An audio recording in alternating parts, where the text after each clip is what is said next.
Ladies and gentlemen, you're looking at a group of players that are very, very special to 2024 fantasy football. But not just for reasons like, I don't know, standalone value. In some cases, sometimes these guys have great standalone value. But for the most part, when we talk handcuffs, we're talking about players that are a necessity in order to lock down your value. Now, two of these individuals, Devon Achane and Kyren Williams, are two of our biggest breakout players, or shall we say biggest monster explosion, trust them, let everybody doubt them players in fantasy, both second rounders. These are no longer first round players, and the landing spots for Jalen Wright and Blake Corum have casted a little bit of doubt on Kyren and Achane in the regular world population. Not here. But that doesn't mean they're not the most valuable handcuffs in fantasy football, protecting your asset, eliminating all that risk that everybody keeps trying to shovel down your throat. No one's worried about Blake Corum taking Kyren's job, but he is a really good backup Kyren didn't have. And now the duo secures you an absolute score fest from Sean McVay, who's going to feed whoever's starting. So if Kyren misses 2 or 3 games, you're now getting 2 or 3 games of a much better backup player coming in and exploding. If Kyren suffers some sort of big injury, you know that Sean McVay is going to ride whatever running back's in there. So that alone makes Corum the most valuable handcuff in fantasy, yet it doesn't paint some sort of negative picture about Blake Corum. But you should be ashamed of yourself if you draft Kyren and do not cuff him to Corum in a 2024 redraft or best ball draft. You should be ashamed of yourself. Your mom's ashamed of you if you draft Devon Achane or Mostert without Wright. And this is one of those crazy cuffs that goes to either RB that you select. You could cuff all 3. And frankly, you could draft Achane and Mostert, but they're not really cuffs. Mostert and Achane aren't a bad duo. This is not a bad trio to get, because Mostert's not costing you much. Wright's pretty much free, and Achane's a second rounder. You can grab this entire Miami backfield at a pretty nice price tag. But at the end of the day, Wright is a cuff for whoever drafts Mostert standalone, and Wright's a cuff for whoever drafts Achane. We got other ones on screen. We'll talk about it right now. Garendo, Connor Benson. Wait a minute, Smitty. You got this reversed. Do I? The Fantasy Football Show begins now. FantasyFootballShow.com studios. It's the Fantasy Football Show. Live! Monday through Friday, 8 p.m. Eastern. Smitty is also live whenever news breaks. You're looking at, ladies and gentlemen, or you're about to be looking at, let me hit the button again. You're looking at the best handcuff board you'll find in fantasy football. Here you go. This is it. If I'm missing anybody, we'll add them to the list. But, like we could put JT and his cuff on here, but at the end of the day, and we can add him, we can add JT to this list and comb through that. But at the end of the day, these are the cuffs that kind of matter. And let's start off with Kyren and just say that he missed 5 games last year. He missed 5 games, but he's remarkable. His offense is remarkable. McVay rides the hot hand, or not the hot hand, he rides the monster that's in that lineup. And if let's say Corum gets hot while Kyren's out, he's going to ride the hell out of him. Doesn't matter if he's a rookie.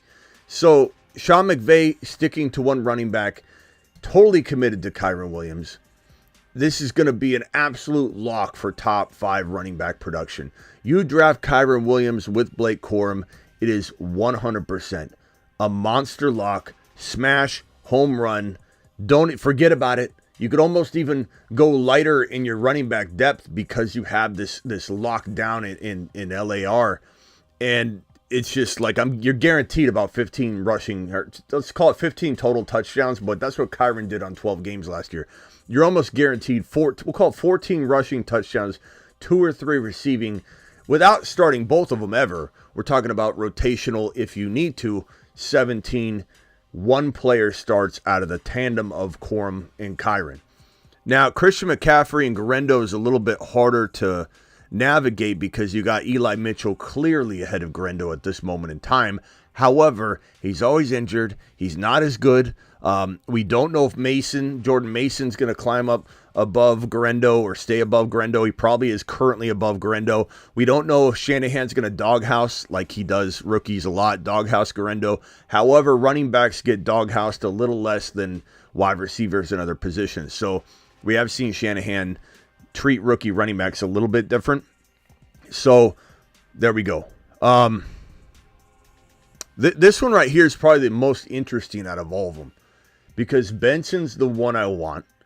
And so I'm going to order this how I see fit, not how the depth chart sees it, not how average Joe out there sees it, not how content creator Caleb sees it. I'm wording it how I see it. I'm writing it up how I see it. And if I could only draft one of these guys, it's going to be Benson, and I'll wait on him. I'll sleep on it. I'll wait, and then when he gets injected into the lineup and does what Gibbs did from week 7 on, to a lesser degree, but in terms of exploding and doing nothing weeks 1 through 6 or whatever the hell it ends up being, I'm fine with that because I can supplement weeks 1 through 6 with a Zamir White, who I'm getting very late. I could supplement with a whole bunch of different players. I'll take this all day long, the Benson value over getting Connor if I have to. But the thing is, you can grab both of them. You kind of have to draft Connor about a round or two ahead of Benson, depending on the ADP, depending on the platform you're on. But you can easily cuff both these guys in the 80s plus. Benson's going around 100 to 110. Connor's going around 80 to 86, roughly, depending on your platform you're drafting on. And this is probably the cheapest, most easy to draft RB2 in fantasy. You go hero RB, this is your RB2. The combo of these two gentlemen is almost all you need. If you were to go Bijan in round 1 and deploy a hero RB and try not to draft running back until later if best player available allows it, this combo right here is your answer. You could get Zamir White on top of Connor and Benson and literally not have to draft much running back at all the rest of the way. It's an unbelievable way to cuff one of the most dangerous running back tandems in fantasy football. And dare I say, Benson with Connor, not Connor with Benson. Benson with Connor to support Benson while he rises up is maybe the biggest win-a-league duo in the middle rounds and beyond in fantasy football 2024. Plain and simple. Plain and simple. And when we head over to the Miami Dolphins side of the fence here, we have an Achane and right cuffing and a Mostert and right cuffing. I think it's not like you're going to cuff Achane and Mostert without right. You kind of have to have all three. And in a way, I don't mind that. I don't mind going Bijan or Gibbs or Breece Hall, something secure up top, and then drafting these 3 running backs as my running back 2. Again, in let's say a best ball underdog fantasy promo code Smitty where you can claim your special pick plus first time deposit offer up to $250. Use code Smitty. We'll probably jump into a draft here in a few minutes and get our draft on. But click this link and sign up and get the app downloaded using code Smitty. The link inserts code Smitty for you. The description has the link, or if you download the app through your phone in the App Store, just use code Smitty when asked how you heard about us. But we're essentially looking at a situation where you could draft, like I said, Bijan, Breece Hall, something secured round 1, going hero RB. Literally draft, let's say it's Breece Hall, draft Braylon Allen. Or if it's Bijan, you draft Tyler Algier later. And we'll get to Algier in a minute. And then draft these 3 running backs. Not much more you got to do. You got all 3 Miami running backs. You get hit hard with injuries or bye week, just start 2 of these guys. Like you literally could have these 3 guys and Bijan and Algier and be done at running back in terms of shopping. If you want to get a creative build, this is a fantastic one. But again, if I had to kind of choose, I would say that right with Achane owners makes a lot of sense and right with Mostert owners makes a lot of sense. Why? Because if Achane goes down, right and Mostert will kind of divide up what Achane's doing, and then both these guys will get massive run. If Mostert goes down, then Wright's going to take Mostert's job, and Achane continues to do what he's doing. But Wright is a vital part of injury and filling in if one of these two backs goes down. So he really is the cuff to both of these backs individually. And Achane and Mostert kind of aren't cuffs. They're standalone running backs you can start during any given week. But all three are attainable. Monty is the handcuff to Jahmyr Gibbs, and he's a really damn good one if he's affordable. Sometimes he's not. Sometimes he is. But if Gibbs were to ever go down, he'd obviously get an increase in work. He's also got pretty decent standalone value, although it's not anywhere near what Gibbs is going to produce. Algier doesn't have much standalone value at all walking into this upcoming 2024 season, where I think this Raheem Morris and Zach Robinson offense will absolutely be featuring Bijan. But if you're owning Bijan, he's a must handcuff. You have to have Algier. Najee Harris and Warren could become more of a split, and it could flip where Warren's a starter and Harris is the handcuff. But right now, Warren is the handcuff and Harris is going. They're both going at a reasonable territory. I want to say like in the 80s or something like that on Underdog. So you can get both of them pretty cheaply. Walker and Charbonnet are an absolute must. We don't even know what that running back room is going to look like under the new staff, but I do believe that we're going to see a better Walker this year, and he's kind of a big-time sleeper. And the fact that Walker is falling so far in fantasy drafts, you can grab Walker and Charbonnet as your second running back in a hero RB approach. So hero RB is looking pretty good this year because of the different running backs that are falling very, very late. Pollard and Spears, I'd honestly rather have Spears and no Pollard. I don't want to draft Pollard right now coming off the season he had. It depends on how far he'd fall in terms of value, but I'd rather just draft Spears standalone, And if you draft Pollard, you better damn well make sure you got Spears. Braylon Allen right now to Hall seems like a cuff that you might want to keep an eye on, although Braylon Allen's got to earn that backup job. He's not going to be handed the number 2 job, but because he's a big bruising back, I think they'll try and get him in there. Lloyd to Jacobs is a damn good handcuff. Vidal to the LAC backs. I want nothing to do with Gus Edwards or JK, and Vidal, the rookie, is probably the best value, but I'd stand alone draft him. I wouldn't even grab the Charger guys. But if you do grab the Charger guys, you better make sure you grab Vidal. Shipley to Barkley's a fantastic cuff. I like that kid. Ford, Eckler, Ray Davis, Frank Gore. These are all like weird, unique situations that don't even really qualify because Javante's either the starter or he's not. Keaton Mitchell's a good cuff, but he's coming off an ACL tear. Ford, is he really the cuff, or is he going to get like starter type work? Chubb's not going to be healthy. Eckler's kind of standalone, flex worthy. This is your board right now. And so that's kind of what we're working with. But I'm going to open the phone lines here in a second, but this is a damn good cuff board.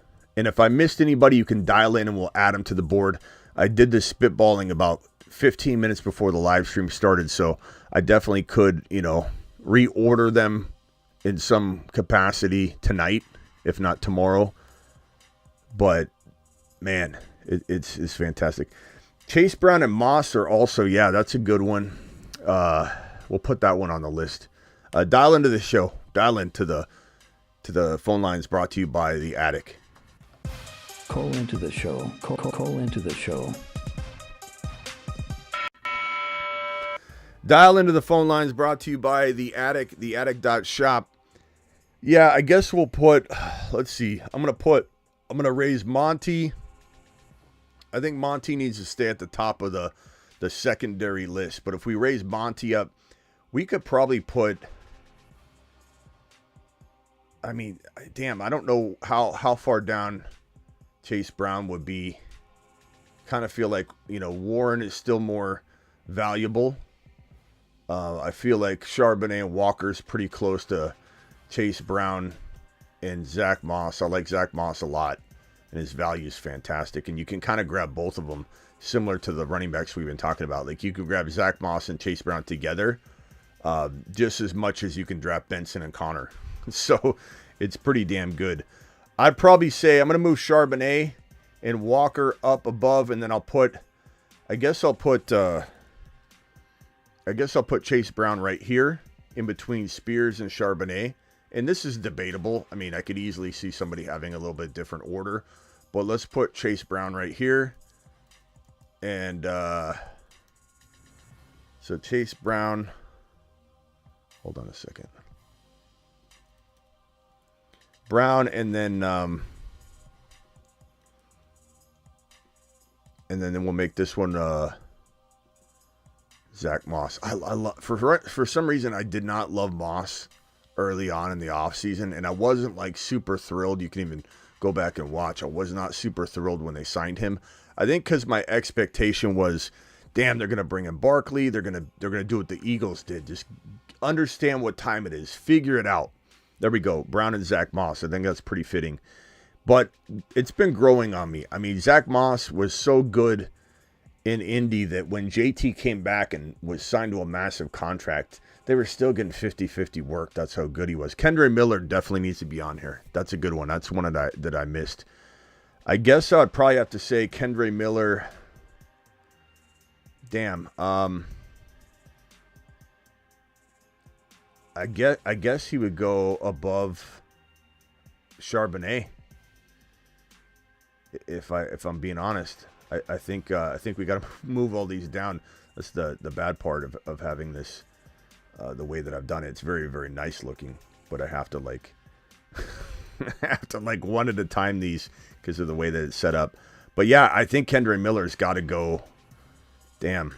Even Braylon Allen and Hall, as much as Hall's a big name, we don't know that Braylon Allen is the guy. So therefore, we can't put Braylon Allen, as if just because he's attached to Breece Hall, make him something like extremely highly ranked here, because this is a cuff board, not necessarily the starter board. So, his big names don't necessarily bring the entire the duo up. But yeah, Spears, Zach Moss, we'll put that right here. Chase Brown and Zach Moss. Charbonnet. Okay, so I think we're gonna put Kendre Miller above Charbonnet, but under Warren and Harris, because I think we need to have Warren and Harris. It's just probably a more powerful potential, because Kendre's not guaranteed anything. Warren's pretty damn. You know what? I'd almost say I'm going to move, because Algier, look, I think Bijan's so valuable and Algier's like okay. I'm going to put Warren and Harris above Bijan and Algier. I'm going to leave Gibbs and Monty above Warren and Harris. And I'm going to put Algier below Warren. And then I'm going to put Kendre Miller right here. Let me go to Sebastian, who's been waiting a little bit here, and then Ron Navy just called in, so I'll go to Ron next. Sebastian, what's up, my guy?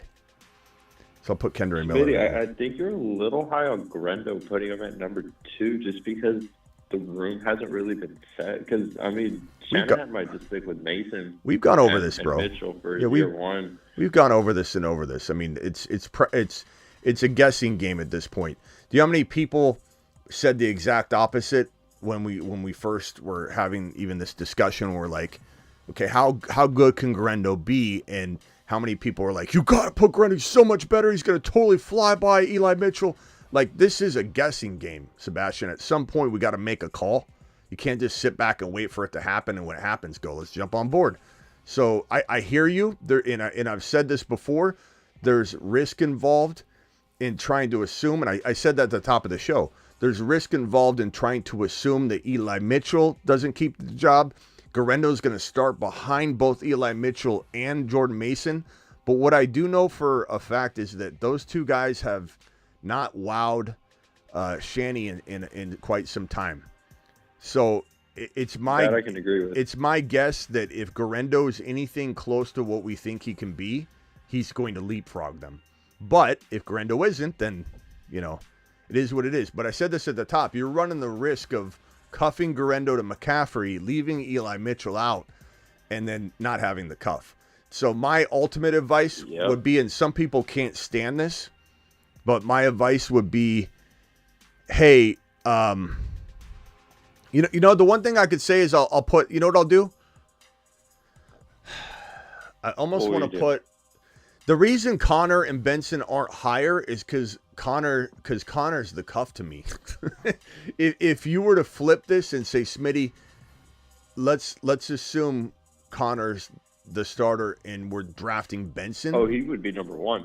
Then it flips for me. Benson's here. I think still Kyren and Corum are still the most valuable because you need to secure up that Kyren for first round potential. But the reason this is because I don't mind having Benson without Connor. But I think that if Guerrero does grab this job, he's going to be phenomenal if he's ever asked to start some games. I really do like him. I hate how the Niners drafted their players in the order they did. That's why I gave them I went from a D to a C. I kept jumping back and forth because they could have got Ricky Parasol in round 2 and still drafted Dijon, the cornerback that everybody in San Francisco wanted. But they didn't. They decided to grab Parasol, and they literally it's almost like someone took away their first rounder. They just completely botched getting an extra player.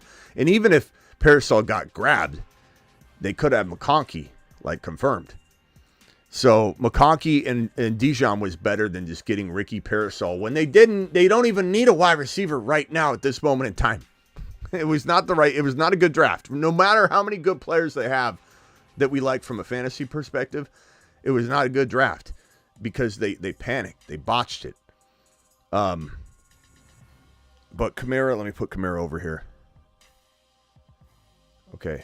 But go ahead. You can continue your point, but I get what you're saying, but we have to make assumptions. Yeah, that one. And I actually think Braylon Allen is if Breece Hall were to go down, God forbid that happens, I think Braylon Allen is actually safer of a handcuff than Grendo. But that's just my thought on it. And yeah, I think Lloyd is a sneaky good player, even if he wasn't a handcuff, because he's super crafty. Yeah, part of me is wondering if I'm gonna put Connor as the starter, just not because I see it, but because it almost conveys. That's what it is right now. Well, not just that, but it also conveys the sleeper value even more to have the conversation around it. Like if I do this, and then it allows me to have this conversation to be like, the best sleeper is the cuff that's sitting behind Connor. As much as I want to tell the story my way, I think I better do this because I think this is how people are drafting, and this will tell a story in a way that will allow people to absolutely smash their draft. So I'm going to put Benson here. Although I'm not moving it because of what you're saying. I really believe Grendo is a fantastic cuff. But this scenario does feel, I'm going to do it like this because there's a story to be told here, and the story is that Benson wins you a league. So I'm gonna flip it. Let me go to Ron Navy and I'll come back to you, Sebastian. Ron Navy, you are live. I'm going to guess you called something Pittsburgh Steeler related, but I don't know.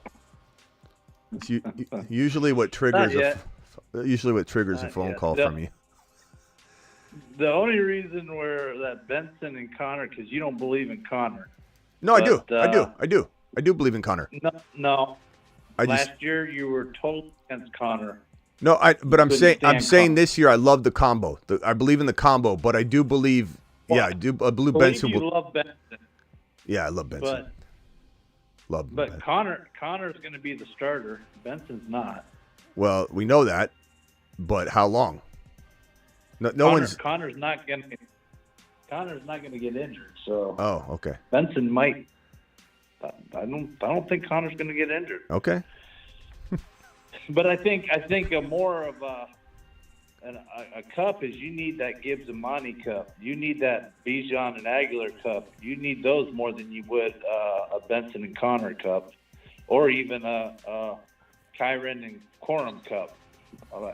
That's my opinion. That's where I would rank them. I'd rank them higher as Yeah, everyone's going to have different opinions on this one for sure. This is one of those controversial. I mean, this one is. Yeah, rank, especially it's a ranking. It's a form of ranking on top of a cuffing situation, which is on top of a judgment of who's the starter.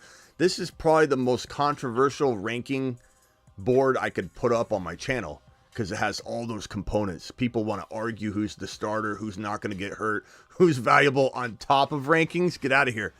Like that's the most controversial thing you could throw out there. So it's gonna definitely not rub certain. It's gonna rub certain people a certain way. But Connor missing 4 games last year, being 29 years old, having a huge injury history, and not really being effective for all but four and a half games really.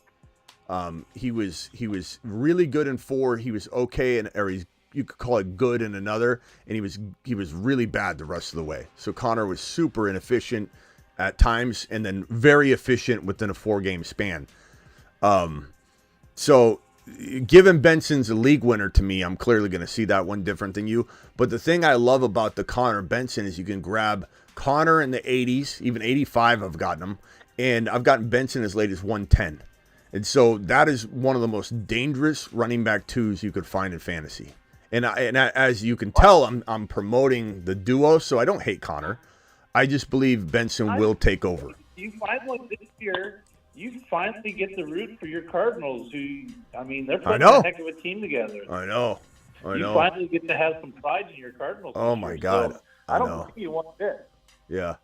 The duo is amazing. The duo, and if Connor, and the reason I'm promoting the duo is because there's a chance Connor plays 7 games, 8 games, 10 games, great, and then I'm there's a chance he plays the whole year, great, and there's no doubt that he's walking in as a starter as long as he's healthy, but if I had to pick one, it's Benson I'm drafting, and I'll supplement the weeks 1 through 8, 1 through 7, 1 through 6. And then add that to the sum total of Benson starting, let's say, weeks 8 through 17, if that's what it is. And I'm going to have a top 7 to 8, 10 running back. I do like Connor. He was just, tight end. Your tight end solidified.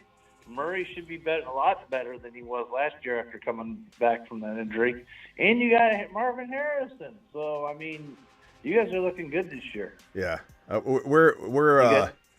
going to be fun to go out my Niner pals. Because they're definitely gonna act like this team isn't ready to go. They're gonna be like, they kept saying your defense, you got to fix your whenever I'd be like, hey, what do you think of the offense? They'd be like, your defense. Defense got improved too. They drafted several corners. They're trying to address that. I think they're gonna get that done eventually. They're gonna button it up. Gannon's definitely gonna be prone to trying to fix that defense too, given his background. So I really think the Cardinals are going to be a potential division winner within 1 year. They may not win the division this year, but don't rule it out from them being a wild card to win the division because injuries happen. Teams rise up a little quicker than people think. But I truly believe the Cardinals are probably the team to beat in the division in the West, given, let's say, a year. Give them 1 year. And then they're going to be, I think, the lead dog candidate because, man, Kyler to Marvin. And look, we've got another good wide receiver. It's not like the Cardinals don't have a player that, and what's his face, Wilson that can't do something. You what? Yeah, Michael Wilson. Yeah, it's like he was at one point last year a deep sleeper to be maybe the wide receiver 1 in Arizona and become like a sleeping giant riser, So like for him to be the second best receiver on the team is pretty decent. And McBride, as you mentioned, McBride might be the second best tight end in the National Football League right now. And people just don't understand. They don't realize it. They're starting to, but he could easily be the second guy behind Laporta. So we'll see. It's a great year. But yeah, I did go back and watch because I missed the show. Your show about who's that wide receiver? Baker. What was his name? Baker. Javon. Baker, no money maker. Javon Baker. Yeah. Yes. There's no way he's going to be. There's no way in heck that he Okay. is going to show out as much as Roman Wilson. If you look at Roman Wilson's story from Hawaii, and just look at the offense he was in, right? They were running but Ron, I can guarantee you every it's gonna be a year, Steeler. better and better and better. Okay. But I got my bold prediction, but I don't think it's really that bold. But there's no way Baker's better than Roman Wilson. Okay. Well, not even close. Number one, they're not even close to like the same tier in terms of like Baker's a deep trash can sleeper. Roman Wilson's a guy you're drafting to be your wide receiver 4 or 5. So I think that's a weird fight to pick because I don't think Baker deserves that fight. He's not ready for it, you know. Like it's kind of an odd, like Roman Wilson's not that big of a deep sleeper. Like a lot of people like him, so I don't really know how we're pitting those two against each other. But okay. He's a sleeper. But yeah, Travis. I mean, why would I need to know anybody on the Patriots? That last name. Just kidding, Travis. Let's ask him. Let's ask him. Roman Wilson. He ain't better than Roman Wilson. Not even close. I think that's to be decided. But what I was saying was we're talking about deep sleepers. Look at the offense he was in. Michigan offense that was run heavy, and every year he got better and better. And even this last year, I mean, he was phenomenal this last year. Played against stacked boxes.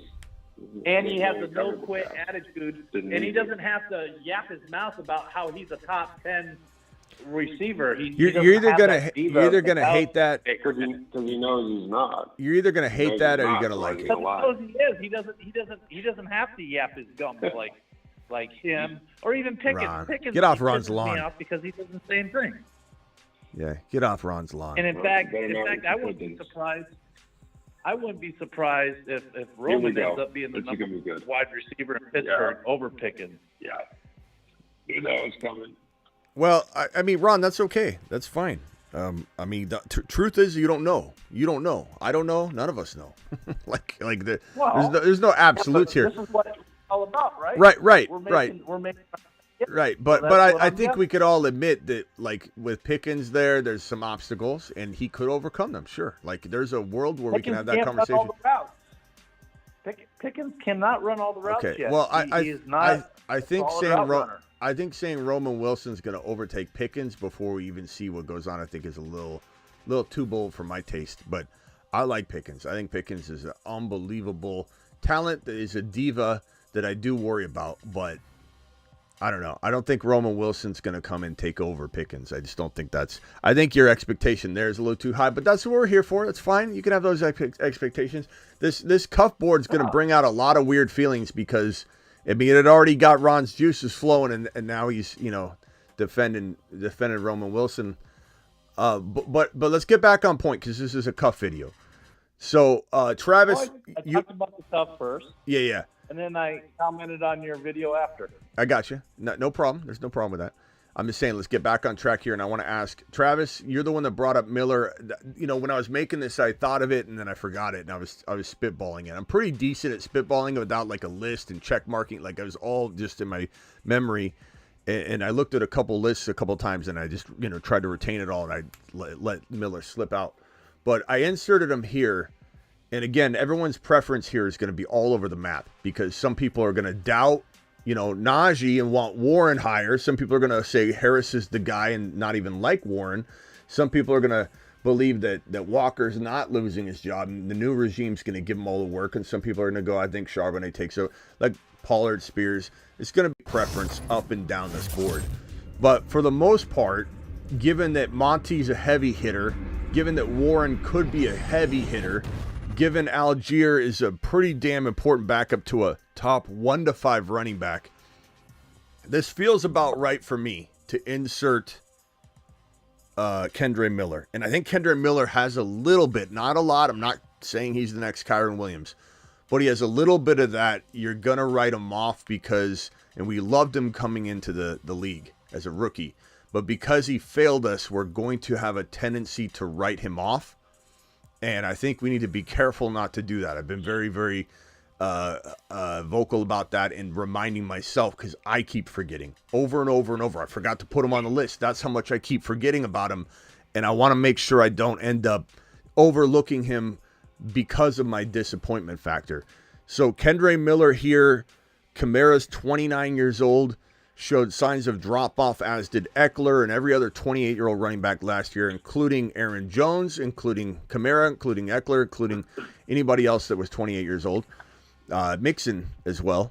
So we're looking at a potential takeover in New Orleans, and Miller's got tons of talent. So Travis, does this feel like the right range for him that I put him? Yeah, I think it's the right range. I mean, if you I just think he needs to be on the list. One thing I will say is that he's got to prove he can stay healthy because he came into the league with an injury, and then I think he had another injury. He only played 8 games last year. Yeah. So it's kind of a double-edged sword. You know, we got to make sure he stays healthy, but we also didn't see the whole, the whole package that he can bring. Yeah. And then on top of it, like you said, Kamara's getting older, and also I know it's not Sean Payton's system anymore, but we've seen another back excel with Kamara being a top back in fantasy as well. So there, because he catches so many passes, there's there's a chance for that too. Rattler's also a wild card here because what do we think about when we think about New Orleans? Like disappointment, dark cloud over their situation, limitation, right? Like can Olave get fed? Like just feels so held back, right? And we see guys like Stroud, and I'm not saying Stroud in any way, shape, or form. I'm not saying that. I'm saying like the way that Baker surprised for Tampa. Even for me, I was very down on the Bucs. I said Baker was not going to do well. He did. The way Stafford did well, way better than I thought. Those are 2 quarterbacks that I did not believe would have the years that they did. I admit that. Is there a way that this situation gets turned around 180 degrees because they have the 2 quarterback options, and all of a sudden Kendre Miller's in this great, exciting offense, and we're like, holy crap, is a possibility. So, Kendre Miller really needs to be looked at, and his underdog ADP is pretty unreal. The last time I checked, it was like, let me pull it up just to make sure. It was really, really solid. Let me read the super chat. Then I'm going to say something that's going to probably trigger Ron Navy, and I'll let him respond. 159.2. What is it? 159. 159.2. Jeez, that's free. That's you almost have to. They almost have to pay you to take him. That's crazy. Kobo with the $10 hauler just gave him a moonshot. Drafted Burton and Baker at 2.6, 2.7 over Polk and Corley. Oh, I wouldn't have drafted him over Corley though, bro. I love Corley. No way I would. I would not have done that. I don't mind the crazy Bull Baker move, but Polk is definitely Yeah, I wouldn't have done that. I don't mind the Baker over Polk if you want to get crazy bold and you just say I want to trust my gut on this one. This is the Tank Dell to me. I don't mind that, but I would not have drafted Burton over Corley, bro. Corley is so phenomenal. Love Corley, but I'm in on Baker as the next St. Brown. That's fine too. I love Baker, but Baker and Corley, I don't know whether I would have done the Burton move, bro, because Burton's like, you don't even know. What if Higgins gets an extension? They still can do that. I don't know about that. Kobo, I love the belief in Baker though. Now let me read this, or let me talk about this real quick. There was a report 2 days ago, that alerted us that the Steelers did not pick up Najee Harris's 5th-year option, and to me that tells us one of 2 things. One, they don't necessarily believe Najee's their future, or they trust that he's for sure their future. They're willing to risk it. Kind of like the Cowboys don't know if Dak's their future. They're going to let it go one more year and then worry about it, later on. Najee Harris can be franchise tagged, so it's not like, they'll lose him if he ends up having a top 5 running back season or anything. But I think this does paint a narrative that he is vulnerable. You could say at the very least, if you want to say he's still my guy, and I know Ron Navy loved Harris before that news broke, and we haven't talked to Ron since, But this makes the Warren cuff to me and the Warren standalone value or the cuffing necessity far more in the forefront to me. And if I have to draft one, I'm drafting Warren at cost. And the thing of the matter is, though, Harris's ADP is so low that this news is going to knock him down to size even more. So he's going at 86.5 as running back 22, probably without this information truly affecting his dust settled value. As the dust settles, I venture to say he slips to about 90, 95 and running back 24, 25.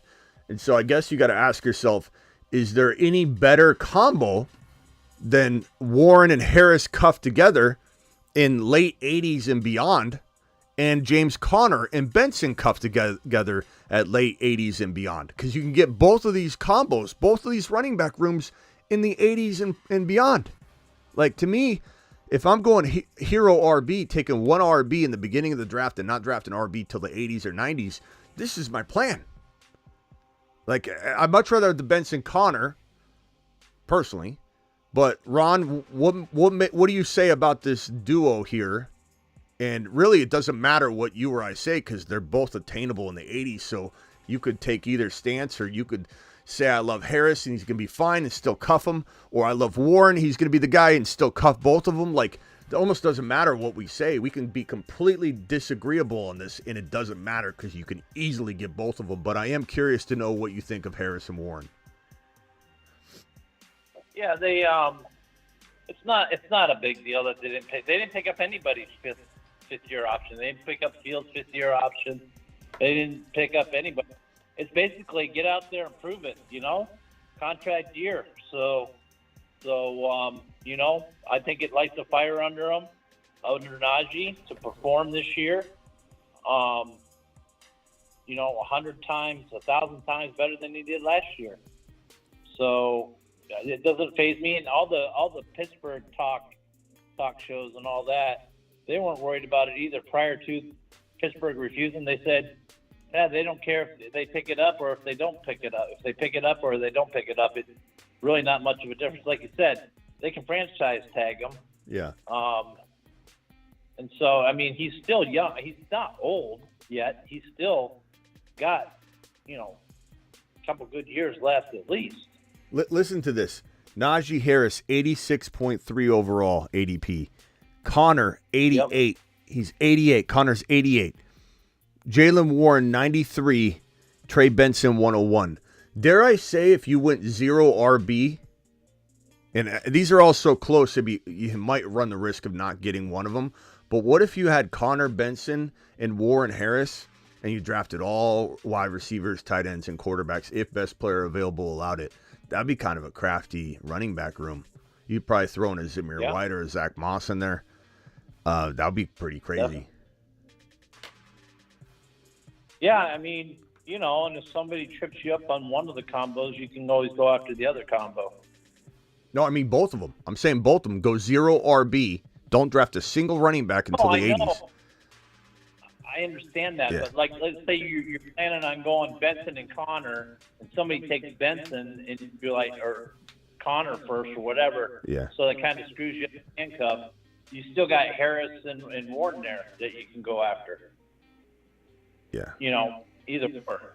All right, let me go over. Go ahead real quick, Travis. Then I'll go over to Adam. Then I'll go over to Hoosiers. Then back to Sebastian. Go ahead, Travis, real quick. Yeah, I was just gonna say I see people sometimes saying that they really don't like cuffing, and I understand you don't want to necessarily do it all the time in best ball, all the time. But if it's something like that, that's a great way to do it. And if it's something like Kamara and then a guy like Miller at 159, to me that's like almost a no-brainer cuff. Like when it's that far down the draft board, why wouldn't you just stick them in there and for all those other rather than waste the pick on a guy that might start or might not or might be okay. You now know, okay, if this guy goes down, this guy's stepping up. So I understand you don't want to do it all the time, and in certain situations you don't do it, but there's others where it's really valuable in that. Yeah. All right, let me head over to let's see here. Let me head over to who did I say was next? Hoosiers. What's up, my guy? Oh, man, how are you? I'm pretty good, bro. I noticed you don't have James Cook or Ray Davis up there. No, I do. What do you think of that I situation? have him right here. You Ray do? Davis, Ray Davis, and Gore Jr. The reason I this see. is That like was the my bad. troubled. Yeah, I was wondering. This is like the troubled group, and what I mean by that Who is knows like this one? there's some sort Who of knows? complication to it. Like Gore is a complication to Ray Davis, and then the fact that the running stable is hard to rely on anyway makes that kind of something didn't even make my board. Roschon and Herbert, because there's two of them, and because we don't even know, like with Swift, how that's going to work out. Don't even trust the Chicago running game to begin with. That's a question. Javonte, McLaughlin, Estime, the rookie. You got a 3 there. So Javante's not. You can't really even cuff that one. Keith Mitchell's coming back from an ACL tear. And Eckler's kind of standalone. He's not really a cuff by any means. And so it's kind of hard to even put him in there. And then Nick Chubb coming back from I don't know what you call his knee injury, Armageddon knee surgery is so like Ford might be the starter, so you know what I mean? So that's why this is kind of the trouble group, but the trouble to coin what they are. But I don't know. I think other than Kendre Miller, who I as soon as Travis said that, I was like, damn it, I knew I left somebody off. I think this is pretty How do you feel damn about good.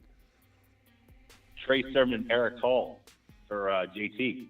Evan Hall. Or Evan Hall, that's what I meant. I don't. Only because who knows what's going to happen with Joe. He can You get know, hurt real quick. As we part saw of last part year, of me but feels I don't like think I could put that right here, but not up here because we don't know who is backing up JT. And honestly, Right. if JT went down, I don't know how valuable they'd be. I think they'd be using Richardson so much that. But I don't know. It depends on how they solidify themselves. Like, is that one that I could see myself later on going, okay, we really feel good about Evan Hall right now, coming back from injury, and he looks like the part. Last I heard was Trey Sermon was the guy. As of now, But obviously that's what can't makes have to happen that's what makes it complicated because I don't believe he is the guy. I don't think by week 5 or 6 he will be the guy. So like that's why it's not even. But I could put that combo on the bottom part. I don't think that's a bad thing to add. Yeah, I didn't see Ray Davis down there when I called. I was like, oh, that's an interesting one I'm thinking because they're talking about Davis maybe just them splitting the time. But even then, like you said, the backfield's so volatile, and who knows what Yeah, touches they're going to be and it's getting. not even valuable. Like James Cook was one of the most inconsistent running backs in fantasy football. Haven't seen you talk Didn't about Cook have, JT like, much.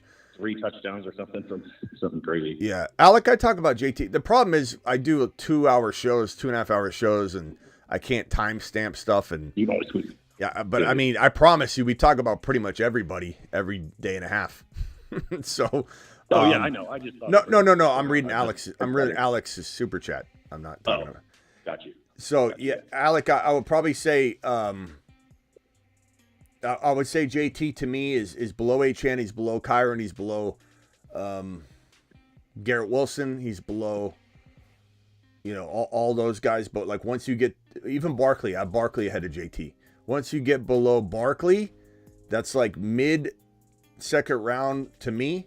And I'm never really seeing JT available when I'm ready to pick him. So it's not that I don't like JT. It's just a matter of I just like other players better is really what it is. It really Can I doesn't throw out have anything one to. more? Hold on one second there, Hoosier. Yeah. It doesn't mean that I don't like JT.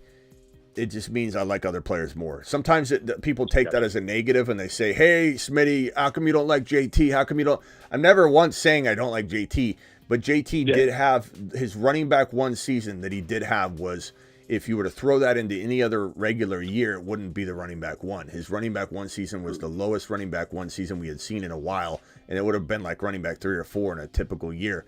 And he's had trouble staying healthy. He's got a vulturing touchdown quarterback. Even when they signed him to his extension and they tried to give him the starting job, Zach Moss wouldn't relinquish it.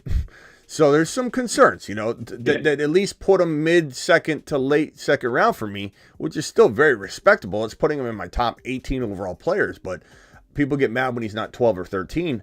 I'm sorry, Barkley's going to probably have a better year. We've never seen Barkley in a good environment. Just wait. Just wait. Barkley's going to go crazy. All right, go ahead, Hoosiers. Oh, the other guy I was wondering, it might not be in the top of your list, but the situation with Rashad White and Bucky Irving. Yeah, that's a good one too.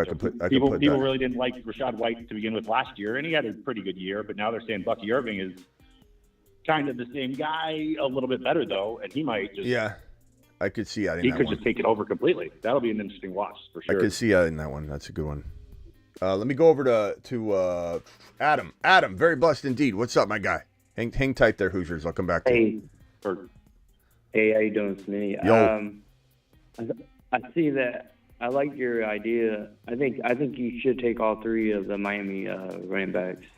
I think there's going to be so many touchdowns there that between the three, you're going to have yourself an RB1. Yeah.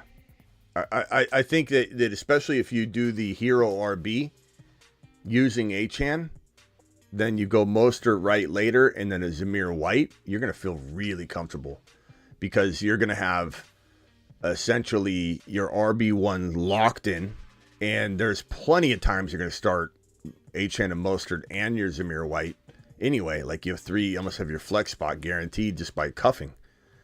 And Mostert's ADP is ridiculously low for good reason because, you know, he's an old man and at some point he's going to fall apart. Maybe he musters out one more year though. And for that reason, for that one small glimmer of hope, when he falls to 91 overall, like how do you not take it? Like I see Mostert, a guy I'm telling you, I don't think he lasts, but I see him at 91 in a best ball draft and I'm like, I got to take him. And, you know, if I have Achane, I'm definitely taking him. But Achane and Wright together, Wright and Mostert together, you can get them, you know, so far 90s and beyond that, like, that's kind of a nice little cuff, even if you didn't have Achane. So that's why Wright's kind of a dual cuff. But yeah, I agree with you. I think it's a fantastic move. The White and Bucky Irving, I guess. Does anybody think Braylon Allen, if I was to move this around, you know, Shipley's not guaranteed to be the backup. We could move him to this other area here. I like him. I think he's going to be good. I don't know if I want to take him off. But Bucky Irving probably does deserve to be, I guess, on there. That's a tough one because Rashad White, I mean, he's so dominant in the passing game.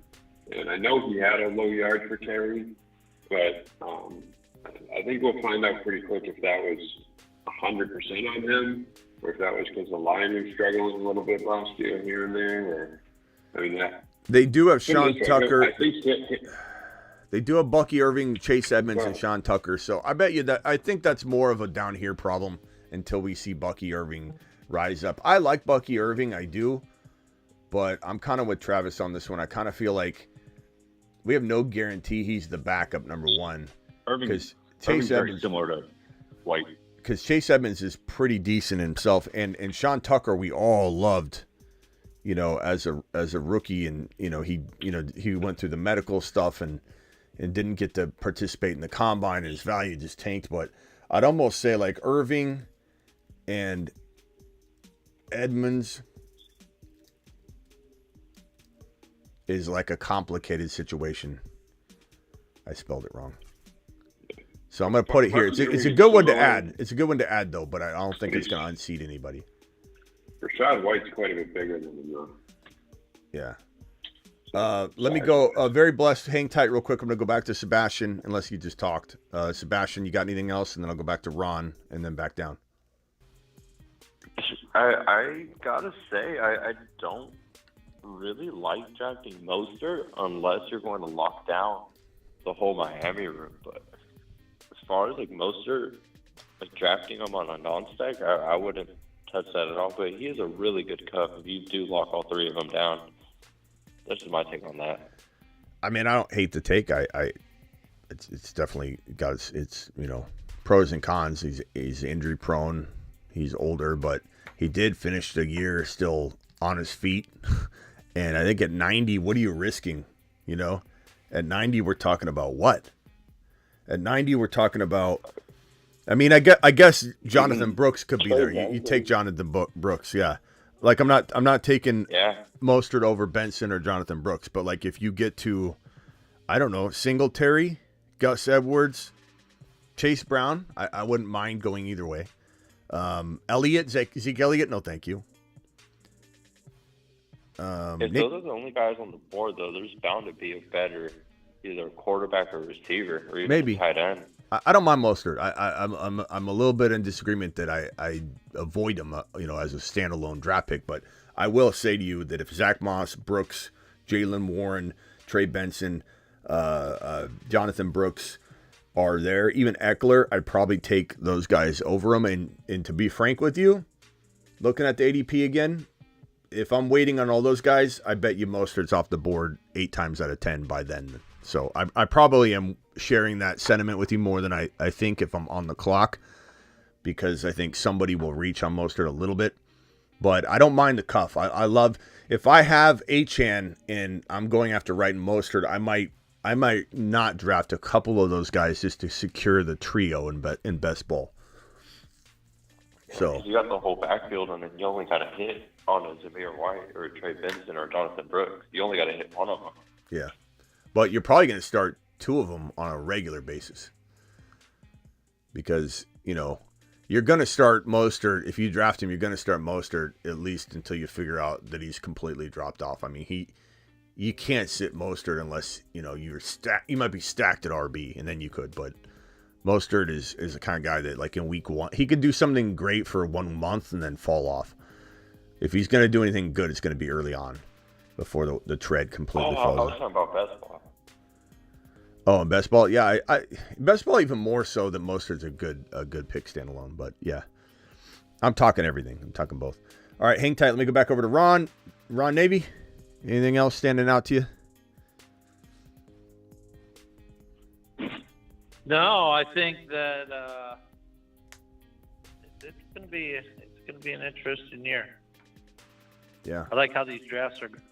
Hey, did I tell you that I got my too early to draft basketball team through to the second round, semifinal? No. Yeah, I only did one and it got through. That's great. Congrats. How many are left in it? Now it's down to 7,500. I'm glad I didn't do it because I would have had a lot of like a LeBron and Phoenix Suns. I got 4 the Denver, and I got Irving for Dallas, and I got Josic, and I got Irving and Porter, and so I got enough for 5-man going into the next round. Easy keeps posting this over and over. Easy, I see it sometimes. I can't respond to every message, but he's like on auto paste with this. Rate my rookie draft. Nate. I'm gonna get off here. You're getting off? I'm gonna get off here. Yeah. All right, later, Ron. All right, later, guys. We'll see you. We'll see you tomorrow, maybe. We'll see you tomorrow. Later. Yeah. All right, later. All right, bye. Rate my rookie draft. Neighbors, Mitchell, Wilson, Corley, and Brandon Rice, plus Will Shipley off waivers. Neighbors, Mitchell, Wilson, Corley. I like that. I mean, hard to rate it because I don't know what you were dealing with. I mean, in general, those are really good picks. Mitchell's 2nd round worthy. Roman Wilson's 3rd round worthy. Corley, I don't know why Corley's falling so far. Maybe Cobol's not like off base by trying to let Corley slip. I guess it depends on how far he's dropping, but I just don't understand why Corley's not going in any drafts. People just, I guess, viewing him as a non-factor, which is great. But that's good. Shipley's good. I like it. See if Garendo's out there. Not bad. Any rumors Steelers could trade Harris to the Cowboys? I've heard like people like wish that could happen, but nothing concrete. I've also heard, Michael Mayer getting traded out of LV, which would be phenomenal. But these are all like speculation, after the draft, people concocting trade ideas and such. I don't think there's a single bit of truth to either one. But Najee Harris getting traded, the problem would be, you would want to pick up that 5th-year option and then trade him, and have a little bit more value. But then there's some financial obligations to that might make a team say, hey, we're actually strapped. Let's go ahead and do that, and then we'll franchise tag him. But yeah, I mean, Dallas is the one team that would maybe do that on a his final year type of move, because they're all about 2024 only. Jerry said that 100 times. He's also said other things the other way, but Jerry's pretty much, locked into 2024. It would be a smart move by the Dallas Cowboys. I don't know that it'd be that smart for the Steelers, though, because they're doubled up on quarterback, they're doubled up on running back, they're doubled up on wide receiver, they're doubled up on offensive linemen, they're doubled up everywhere. The Steelers have probably the safest, I'd almost say, depth in the league in some ways. So I don't know that it would be very beneficial to them, but it's certainly interesting. I would much rather see Mayer go somewhere. Well, actually, you know what? Najee in Dallas would be fun. But yeah, maybe Steelers shouldn't do it, but Dallas should. Yeah, tough to say. If something like that could end up going down later, I do think there'll be a trade or two. I do wonder if maybe. I mean, you got to wonder if someone offered the right offer for Fields, would Pittsburgh bite, or are they really thinking like I am that he's going to eventually take over? I don't know. Tough to know. I think they need to get something pretty good. I think Tomlin likes him. Yeah. Let me go back over. Did you see, go ahead. Real quick, did you see who the Chargers are bringing in for a receiver? Is it tomorrow? Way to steal my thunder there. Go ahead. Lay it out. Go ahead, say it. No. Go ahead. Yeah, go for it. Announce it. Yep. Go ahead. Who is that? Said that? Is it DJ Chark going to the Chargers? That's old news. No. Go ahead, Travis. No, Marquez Valdez-Scantling going in for a visit with the Chargers. So just another. It's almost not even news. It's almost not news. Collecting a pile of crap for the wide receiver. Bro, ridiculous. You know what? I almost feel like. People owe me an apology. the amount of shit I've taken from saying Harbaugh's going to screw this team up from a fantasy perspective. Not saying concerned Caleb and angry Angus and Charger fan Charlie out there. Not saying he can't win doing this mundane football style of building. But this is the most boring team I've ever seen in my entire life. And poor freaking Justin Herbert. Poor Herbert. Herbert is being asked to go out there and basically my example that best describes this is Herbert's a 200-mile-per-hour vehicle that is asked to get in a race car or get on a racetrack capable of going 200 miles per hour, and the owner of the vehicle puts a limiter and a governor on the gas pedal so that it can only get pressed down and go 120 miles per hour out of 200. Herbert's you're going to get 50, 55, 60% out of this guy's talent. It's so sad, man. You trade Herbert to the Minnesota Vikings. I know the dead cap makes that impossible, but if it was possible on draft day, because everybody wanted JJM to go to Harbaugh. He loves him so much. Let him do whatever he wants. Send Herbert where he could get unlocked and become the GOAT-worthy quarterback we once thought he could become. Herbert was so talented. He has so much upside. He could be a top 5 to 10 quarterback in the National Football League, throwing footballs to Justin Jefferson, Jordan Addison, and Hawkinson. Imagine what Herbert would do in Minnesota. This guy's playing with some of the most boring scrubs from top to bottom offensively I've ever seen in my life. This is the worst offense I've ever seen in my life. And yeah, built from the trench is good. Let's see if it works. And maybe you win games. The defense and, numerical locker room seating. I don't like it. I don't like it. And I don't know if everybody's just assuming that he's going to bring whatever he is bringing over from college mixed with with success he's had in the NFL so many years ago, they think it's just going to translate. Keep in mind, Bill Belichick was struggling. Like, there is a time Sean Payton was this glorified, amazing coach that could go anywhere and do anything. Well, we don't know if he's got it anymore. You know, Harbaugh in college might be different than Harbaugh in the pros. Doesn't matter if he's done it before. The game is, changed, and he's trying to, I think, bring college football into the pros, which you would think on the surface level, if you did it with a bunch of high-powered guys, it could work, because guess what? College football in the pros, it's not that different anymore. But, like, what in the hell is he building? This is the most boring fantasy football environment I have ever seen in my life. And this whole notion that building from the trenches, is the only way to go the way he's doing it. You could still build from the trenches. You don't have to do it this way. You don't have to get rid of Keenan Allen. Let Mike Williams go. Not that I love Mike Williams. I'm just saying sum total. Let Eckler go. Let Keenan Allen go. Let Mike Williams go. Bring in Valdez-Scantling, DJ Chark, Gus Edwards, J.K. Dobbins. Who was the other running back?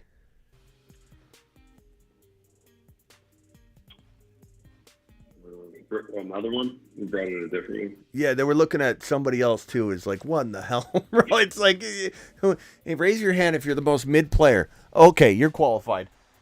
Oh my God. I mean, really just scrappy player after scrappy player. The only person that can possibly have value is Vidal, the rookie, if somehow they don't screw that up and he gets a shot. And Lad McConkey, if he can stay healthy and get fed, I past that. I mean, Lad McConkey's the only one right now in Vidal that I would draft. I want nothing to do with anybody on that team, including her, especially Herbert.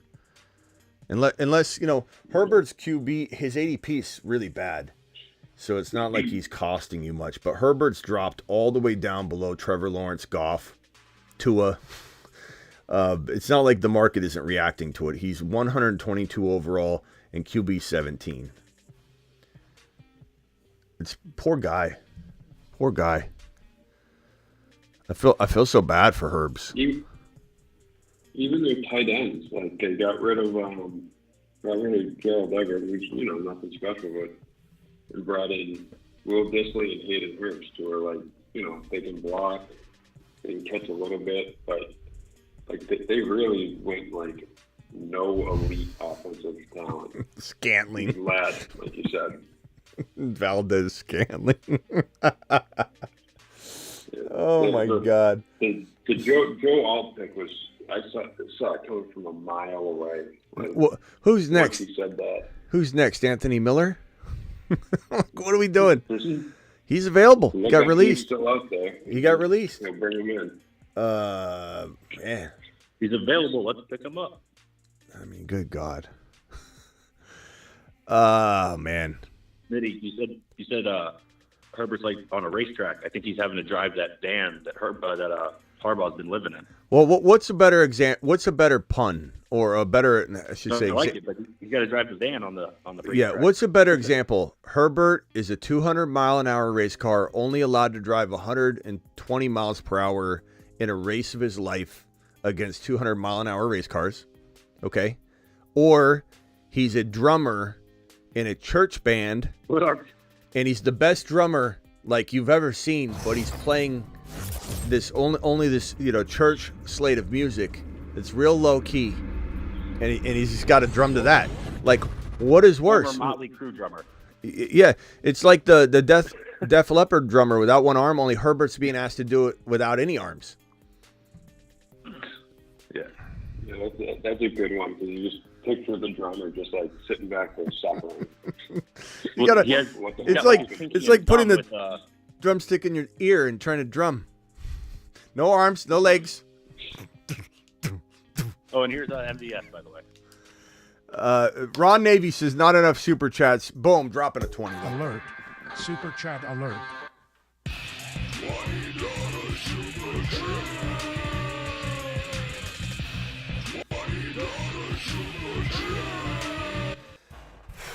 Boy, I I hate to say, I know I got some Charger people in here, and they always get mad at me.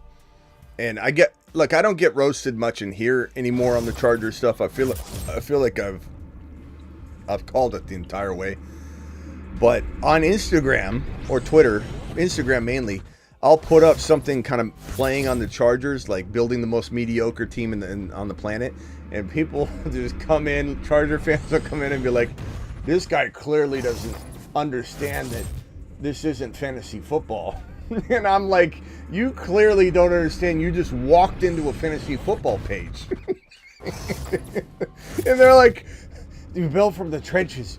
That's how you play ball, okay? You don't need it to score points. And I'm like, okay, well, take a look around. What room are you in, Bob?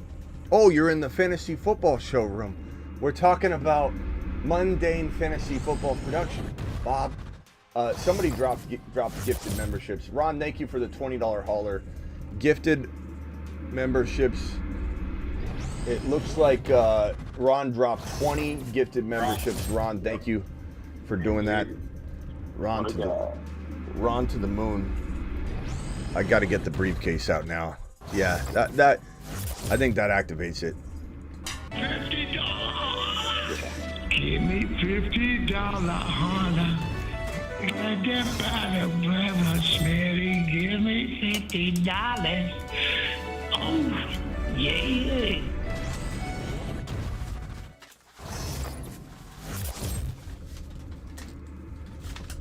Thanks, Ron, for making... I just cleaned my office. I just cleaned the studio. Can't be mad at him, though. You know, he just dropped 20 gifted memberships. But Ron does know how to dirty up the office from time to time. Let me go over to Very Blessed Indeed. Adam, what can I do for you? Any other conversation pieces specifically around these guys? And if not, I'll definitely answer whatever you got or talk about whatever you want to talk about. But I'm very curious to know if you have anything on these particular situations, though. I've taken a different approach this year on handcuffs. So I'm not taking the actual handcuffs. I'm just taking, basically, like, I'm taking Benson, I'm taking Corum, I'm taking Wright. If I don't get one of the studs, so I've been trying to basically just get the studs, and then if I can't get them, I'm just taking their backups as a backup plan with two other studs kind of thing. So I've been like kind of like taking the handcuffs, but not the person. Can I make a suggestion? Do both of them, because I think that you don't want to get caught in a rut of just trying to do the stab in the dark thing. Like, there's some good sense to a cuff, bro. Like, not every situation should be looked at the same. The ADPs become a big factor. Like, honestly, I don't know why anybody wouldn't want to cuff Benson and Connor at 85 or really 87 overall value for Connor and like 104 for Benson. You know what I mean? Like, why run from that? That cuffing situation is amazing.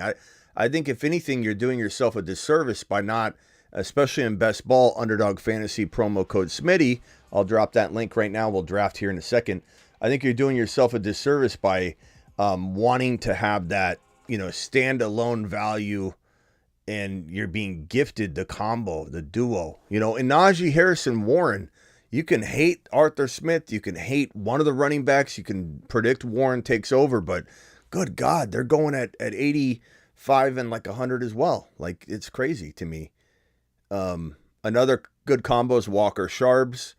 So I would just say, you don't have to draft like Spears and Pollard. You don't even have to draft Braylon Allen and Hall, because the reason that one's so low is we don't know if Allen will even win the job. I'm okay with not cuffing everything, but I would just say my recommendation would be it seems like you're all in on something or all out on something. Just be more movable. Just because there could be something great that makes you win, I don't know. I don't know if I never can explain my strategy very well. For example, so I drafted, say I got Bijan and then I got A-Chain. I got that combo earlier. And people were sniping they were sniped the backups for him, right? So they took Mostert. So I went ahead and took Wright, but I wasn't able to get Algier without he ended up getting taken later in the draft. But I ended up taking I had Benson, I had Lloyd for Green Bay, and then I got Brooks as well. Yeah. So those are the three that I can consistently take, and then Ray Davis. Yeah, I'm okay with all that, but just if you draft Josh Jacobs, I think you should draft Brandon Lloyd. I forget who was it that said, was it Sebastian? I don't know who said the other night that they're like, Smitty, what do you think about drafting not your own cuff, but everybody else's cuff? Was that Sebastian? I see people say that a lot. I see people say that strategy. I love a that lot. move. Was that you, Sebastian? Yeah, bro, I'll got Bijan and get Corum, bro, and I'll just get Pacheco or ETN on my two. But it was just a funny approach. Like you're like, I'm definitely not taking my cuff. I'm taking everybody else's cuff. Which again, I don't necessarily disagree with the standalone values of a lot of these guys, but like to avoid taking your cuff when it makes sense is a silly commitment to something blindly, I think. And maybe you guys didn't mean it that way. But if you fall, I'll take it. But I take my cuff. I take my cuff when I can get my cuff. But if I don't get it, I'm big on Trey Benson, Jonathan Brooks, and Lloyd. So I get a lot of them later in the drafts. I try to get two good players at the two good starting running backs from the jump, and then if I can get their cuffs, I will.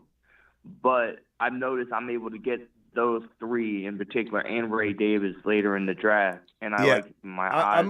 I'm okay with one of the four could be. Every year there's rookie running backs that are what you need. So I get it. All I'm trying to say is have a mixture of it is all I'm saying. Like if you take Jacobs, maybe take Lloyd. Don't just avoid Lloyd because he's your cuff now. Like that, it just seems like a ass backwards approach to be like, I will not take my own cuffs. I will take everyone else's cuffs. Like just take the best player available. Yeah, I don't draft. You know what I mean? I think Jacob's ADP is too high, so I don't usually take him. Okay, well, but my point is, you draft Connor, you draft Benson, you draft Kyron, you draft Corum. This is the whole point of this show is there are some must cuffs, and then there are others where you know what, some of the standalone values of the cuffs alone are better. But again, your strategy was how do you feel about drafting everyone else's cuffs and not taking my own? And I just think that's a silly, like, hardline stance on something. Don't do that. Draft the best player available, bro. That's similar to people going, what do you think about wide receiver, no matter what? Because the wide receiver, that's the same thing. You can't cuff yourself into or cement yourself into, I don't want to use the word cuff in the cuffing conversation. Don't cement yourself into a certain plan of attack. Take the best player available. Even when you're talking about these guys here, sometimes it'll be your cuff because it's the best player available to lock down an RB. Other times I'll tell you, you know what? I don't really think you need the LAC running backs to draft Vidal. In fact, I'll draft just Vidal. I won't draft any of these LAC running backs. I want nothing to do with them. I really don't want anything to do with Pollard. I'm drafting only Spears. But that has nothing to do with the cuff. I'm going to draft cuffs and not mine mentality. That's me taking the best player on the board. You know, that's all I'm trying to tell you. It's like, don't cement yourself into anything, bro. Because you might see that there's certain cuffs that absolutely guarantee you amazing production. And I think Lloyd and Jacobs would be that. If you don't want to draft Jacobs, that's fine. Jacobs is going in the third round, so I don't know how you don't like that value. But a situation like, you know, Algier and Bijan, I don't know that it's as necessary. And that's why he's not ranking super high, because I don't know what Algier is going to do if he's called upon. But he's important. Like, if you have a chance to grab him and you've got very questionable picks surrounding that pick, just grab him. You know, just grab him at that point. But, okay, real quick, let me go back to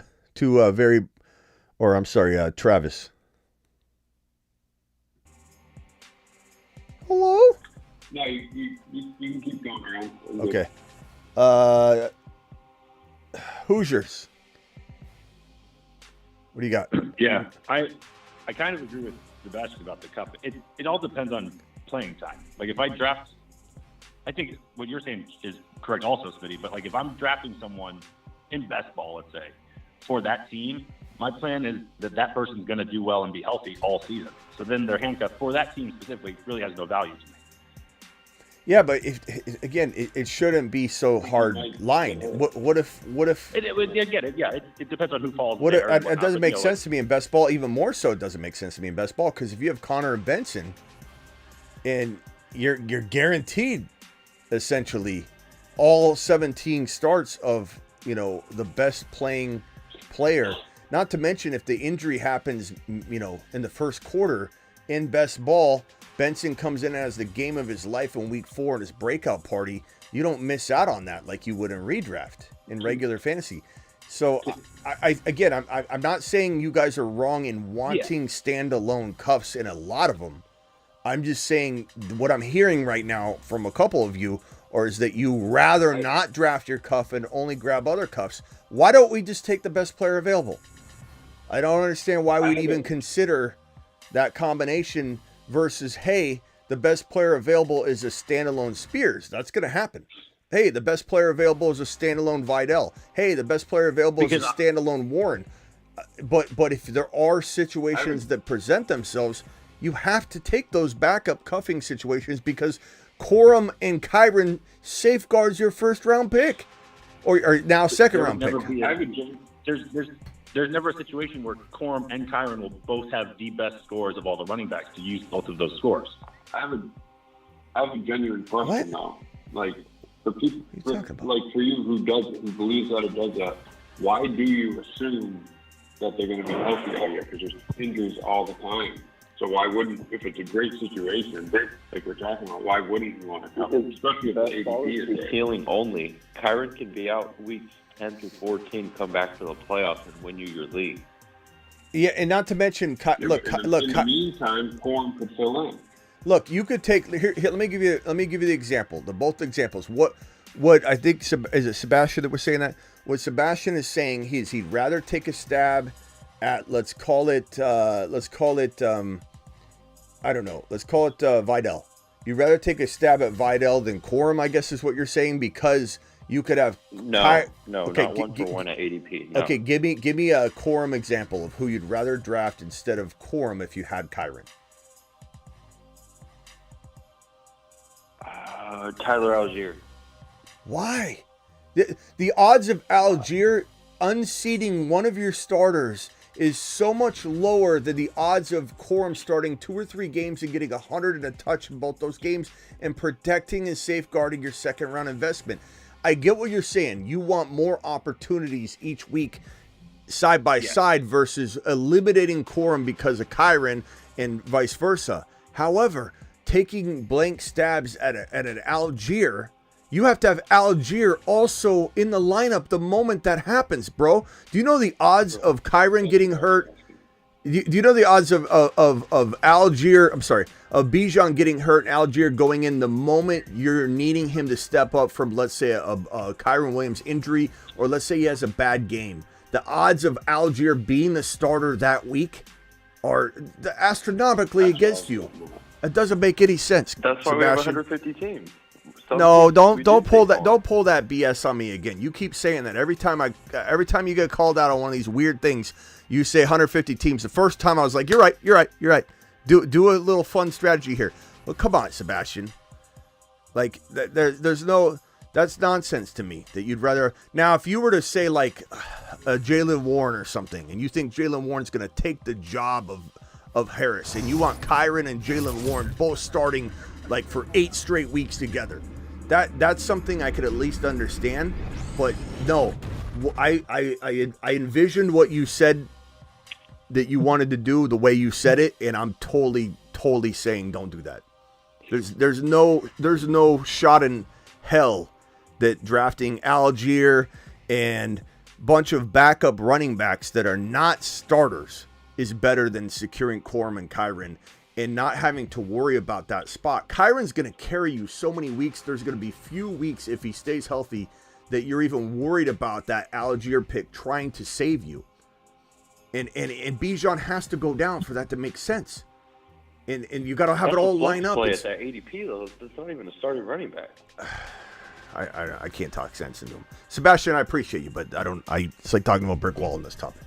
I appreciate your running back 4 or 5 we're talking. I'm not talking about your running back 2 or 3. This is like Kyron. There's Jacobs, what you're saying. You're saying doesn't relate to what we're talking about. We're talking about backing up Kyron with Corum, must have handcuff number 1 in all of fantasy. And we're not talking about other things that you're trying to talk about right now. We're talking about that versus you avoiding Corum and taking Algier instead. Makes zero sense. I'm just telling you. You would have to have the most magical course of injury and rise and good play the week that you need it, and hopes that you have a vacancy where Algier could come in. Like you could say, let's say in your flex spot, let's say you draft so poorly you have no flex play all year long, and Algier gets a starting job in week 2 because Bijan, I don't even want to say it, he gets abducted by aliens in week number 1, doesn't come back till week 17. Then you have this player that could be inserted in. What is Tyler Algier? Like, there's a greater chance someone on your bench is outscoring him weekly anyway. And if not, you did a pretty bad job of drafting. Give me Corum all day long. I don't even understand. Available, though. Always first. That's Corum over Algier. Well, yeah, he's drafted higher than Algier. So how are you? I wouldn't take Algier until it makes sense. I think Algier I was a wouldn't terrible draft person in the to face. same round. That's Corum. You said you were drafting Algier over Corum. I asked you. But like the round after. Never mind. Sebastian, I love you, pal. I don't want you to take this the wrong way, but I'm done with this conversation. Like, it's going in circle. It's like talking to a brick wall. It's like talking to a brick wall here. Sebastian, I love you, pal. I love you. Don't. Charbonnet. Let me circle around. Hey, Smitty. I still don't. Let me go over to Hoosiers. Sebastian, don't hang up. You know I love you, pal. Don't go anywhere. All right. Think of another topic, and I'll circle around. Travis, you're out of here. Yeah. I'm going to listen to the rest of the Okay, later. Oh, Rockout's been sitting there for a while. All right, Sebastian, hang tight. I'll come right back to you. Think of a different topic, though. I don't want to go toward that topic anymore. Think of something else. Rockout, you're live. Yeah, me and you like Javante, and is a possibility we look back a year from now and be like, oh, we should have known, even though we didn't have the confidence from last year to put him to a certain spot? Give me an example of what you mean. Like we like Javante, but he basically explodes a lot more because he was like more hurt than we thought he was this past year. Kendra Miller, as an example of somebody on the screen right here, because Kamara is getting older and Kendra was hurt, and we're just all gonna be like, he burned me, PTSD, don't want him. Spears, Tony Pollard lands and deflates everybody's balloon. Spears is a great standalone player. That's where Sebastian and I are going to be eye to eye on grabbing that guy, probably, I assume, because he was our dark horse moon man type, grab, and then Pollard comes around. Pollard's not a big threat. Not to mention, this guy catches a lot of balls. He'll be on the field. I think they figure out a way to use him. Other players that come to mind, I guess I would say, like Christian Watson and Dotson are pretty interesting. I'm not investing high draft capital in Watson, but I certainly don't want to write him off completely. And Dotson, I'm certainly going to be investing in quite a bit, just because he's practically free, and all of the data and metrics and route conversions and route success rates and stuff were all really good for Dotson. He just didn't get the ball thrown to him when he was open. And there's data to prove that. So Dotson getting JD5 and a Kingsbury type of attack to stretch the field, I think Dotson could be kind of the Kyron overlooked person, Kyron Williams, but from the wide receiver position this year. So those would be my first guys I throw at you. And then Sick Nasty with a $2 hauler says Coleman over Brooks, Thomas Jr., Worthy, rookie 1.6. Coleman over Brooks, I could get behind either one, bro. I love Jonathan Brooks, and if I need an RB, I'm fine drafting Brooks over Coleman. And if I need a wide receiver and I'm thinking longevity, I don't mind Coleman over Brooks. They're very, very close to me. They're neck and neck at that 4, 5, 6 overall territory. I would say, never mind, Benson's 4 for me, and that's my ranking, not where I draft him. I obviously try and get Benson as late as I can. I've seen Benson go at 10, 11, 12 in the most recent rookie mock drafts. Or not mock drafts. Most recent rookie drafts, I've seen Benson go 10, 11, 12. So when I rank Benson number 4, please understand my rankings are different from my advice as to where to take these guys. So let me put my rankings up on screen. I don't think it is not much has changed from this. Let me see if I can find it. I got it here somewhere. Rookie rankings. Here we go. So Marvin Harrison Jr. 1, Neighbors 2, Odunze 3, Dynasty, Benson 4, Daniels 5, Coleman 6, Brooks 7, Bowers, Worthy, Thomas Jr., McConkey, Leggett. I feel like maybe this is, maybe I'll move it around. This is old, but it's pretty close. At least the top 5, 6 are. So you can see my 6 and 7 are Brooks and Coleman, and it kind of jumps around depending on what your team need is. And then this other part of this question 1.6 Worthy, or I'm taking Benson over Thomas Jr. Worthy at 1.6 if he's available. I would reach. I don't care. But as far as wide receiver, I guess I would lean Brian Thomas Jr. over Worthy right now. Because A, he's got a quicker path to the number 1 wide receiver spot on his team. And with Gabe Davis taking over Ridley's role, which is stretching the field, that means Brian Thomas Jr. is going to be getting what kind of Christian Kirk's been getting, some gravy work. And Worthy starting off as the 4th pass catcher, maybe 4th or 5th. And so I don't know, or at least in terms of touches and targets. So I don't know. He gets out there immediately, drops footballs. That wasn't good. I know it's early on. I know people drop footballs all the time. I know there's the Jamar Chase controversy. He can't catch a pro football compared to the college football. Not really, truly worried, but he did struggle a little bit with that in the past. So I'm just going to say give me BTJ, Brian Thomas. Give me BT over Worthy, but slightly. Go ahead, Rocket. I'm sorry. I didn't mean to cut you off. Yeah. So what's your thought as far as taking Javonte? Are we avoiding because we don't believe in Peyton? Well, they drafted Estime. They still have McLaughlin there. And they misused Javonte all year long. So, to me, this is a 3-headed monster. And when I say monster, I mean like baby monster, because I don't think it's all that productive. It's a 3-headed running back situation, rather. And until it's proven otherwise. So, I hate to say it, but I'm out on Javonte. See things like Arthur Smith in Atlanta last year? Yeah. I mean, until it's proven. The third person to get the ball and stuff. At a certain cost, I guess I would be in on Javonte like at the end of the draft or something, but I don't want it. I don't want it at any sort of. You could get Gore or Ray Davis at that point. Yeah. Okay, let me go back over to Tebow first from Cali, then back to Sebastian, who's been waiting patiently, then over to Adam, and then over to Hoosiers. So, Tebow, what can I do for you? What do you hear? What do you say? Specifically around the cuffing, if you can. Actually, that's what I was calling, was regarding the cuffing situation.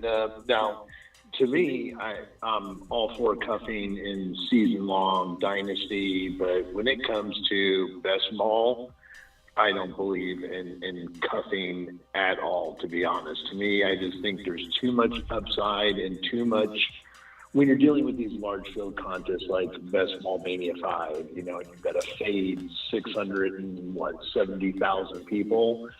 To me, you got to be willing to actually put as many, I think, flyers out there as far as running back. So if you get like that, one key RB1 to start off with, that Achane, that Kyron, whoever it is, Gibbs, hey, whoever your second RB is, who cares? As long as you got 4 or 5, good dart throws on I'm there. sorry, Tebow, but that's not my approach. Who cares? That sounds like, what do you mean, who cares? Like, everything matters. Everything's connected. Like, I don't share that mentality.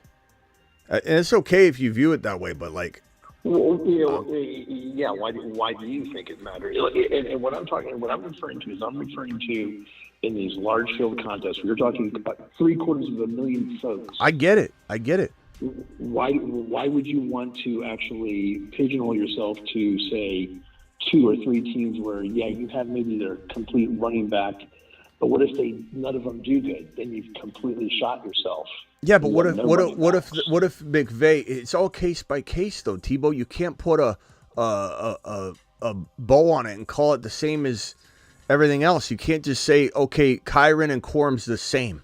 It's not the same. Everything's case by case, my guy.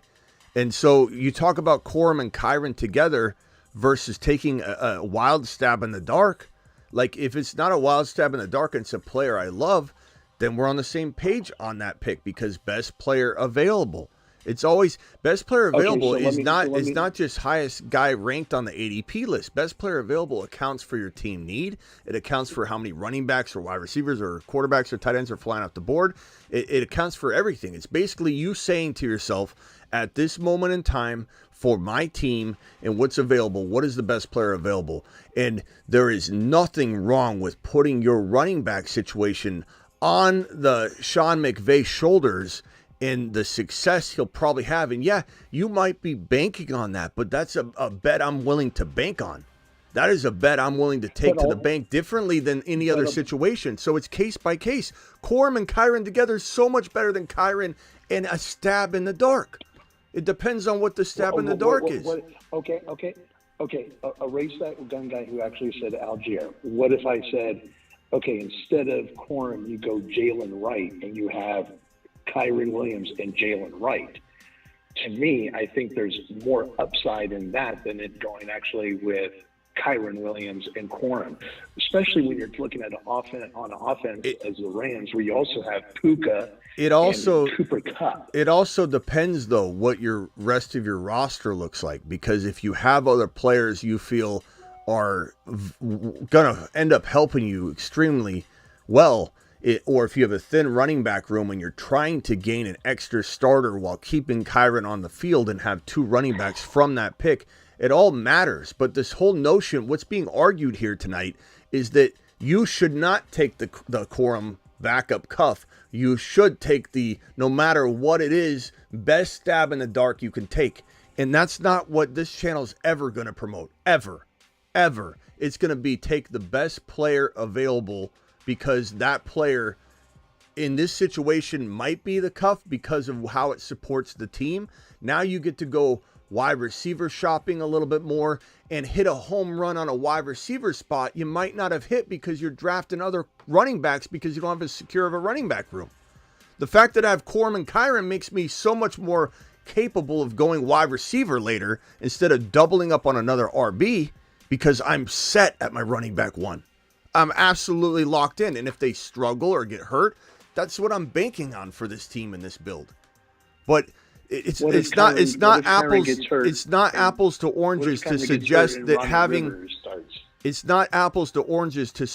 having the extra running back shot unattached to the Rams offense so that it can be completely independent doesn't affect you now at your wide receiver, your backup tight end that you could have had. Now you're rolling with 2 tight ends, your backup quarterback you could have had. Now you've got an injury and then somebody going on a bye week that's going to knock you out. There's so many other things involved than just, hey, if I had this general vague extra stab in the dark that could be standalone next to Kyron.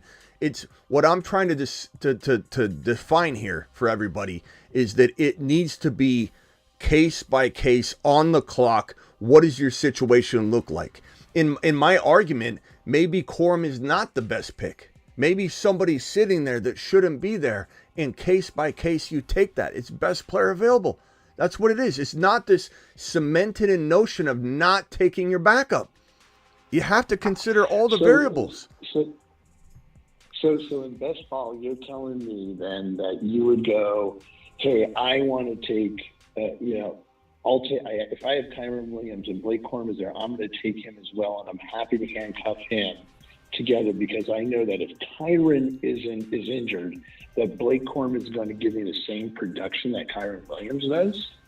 The thinking is that McVay is who you're really betting on in that situation. Yes, that he could be at least a watered down, solid version, high end running back 2, low end running back 1 per start. That's why you're looking at this list right here, this must-cuff board where Kyron and Corum are listed number 1 overall. Of course, my answer is going to be this is better than taking your stab in the dark, like guaranteed stab in the dark. This is in general better. And again, everything's case by case. Like I said, there might be a scenario where drafting Corum, even if you have Kyron, is not the move. Maybe you try and kick it to the next round. It doesn't work, but you said, I got to grab this guy. This particular pick helps my team the way it's built, the way everyone's describing it, that's trying to support this notion of always taking the stab in the dark versus backing up the quarterback is going off of, in my opinion, faulty logic that gives you a better chance to win when securing up one of the most potent backfields in football gives you flexibility to go get what you're talking about. Well, I can say personally speaking, not specifically on underdog, but having actually done that formula in the past, whether, and I've done it as crazy as like, hey, I've picked 3 teams, and I've taken, both of their running backs there, the starter and the backup. And those teams never did well as far as that's not exact science. Myself. That's not exact science, Tebow, because I don't know who you drafted. You know what I mean? Like, that's the other thing. That's the other thing too. And I've seen you draft, bro. And I'm not saying you don't have good instincts for players, but you oftentimes will go in with a plan of attack and you just deploy it. You don't even go with the best player available. And I'm trying to tell you, be more open-minded to that strategy because I see you go stacked with wide receivers and you're set on it. And that's the way you roll with it instead of trying to build the best team available. Actually, every draft we've done, you've done something crazy unorthodox. Actually, I wouldn't say crazy unorthodox. Actually, if anything, let me argue my point here. Like, if we take our slow draft as an example there, where I went heavy on wide receiver. Sometimes when you're in a draft, hey, you have your idea of like, okay, hey, from the first or second round, depending on the wide receiver that you got, like, okay, hey, I'm going to go shoot for this particular team stack in this QB, and then say, hey, somebody snipes your QB.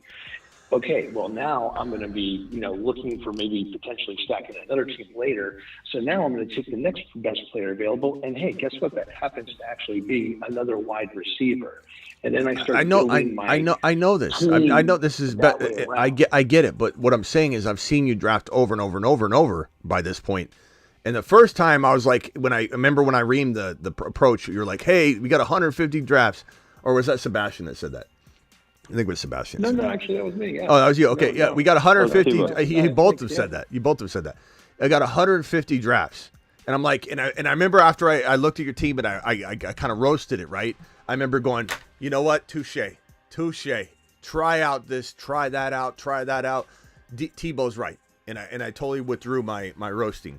But then after like the 5th or 6th time, I'm seeing that you're set on a certain unorthodox style, and I'm not saying it can't win. I'm just saying try to deploy more balance when it's there sitting in front of you and it seems to be the best player available. This whole notion of cementing yourself into a plan of attack, and this is the last I'll say, and then I'm going to move around the phone line. Cementing yourself into a plan of attack, no matter what it is. And tonight, the conversation of cementing in the plan of attack is to almost 100%, no matter what the scenario you're putting in front of me, you're telling me it's not Corum. It's to take the best stab you can somewhere else. And that to me is absolute asinine because of someone else telling you that hey, look at the data. This guy won or that. I haven't had success doing that. Well, Tebow, I don't know that you've been drafting, and I'm not saying you are or aren't. I'm not trying to rip on you here. I'm saying I don't know what you did when you deployed this more balanced approach or tried to do what you're saying and didn't work, so you're going to do this way. We don't know how that worked out.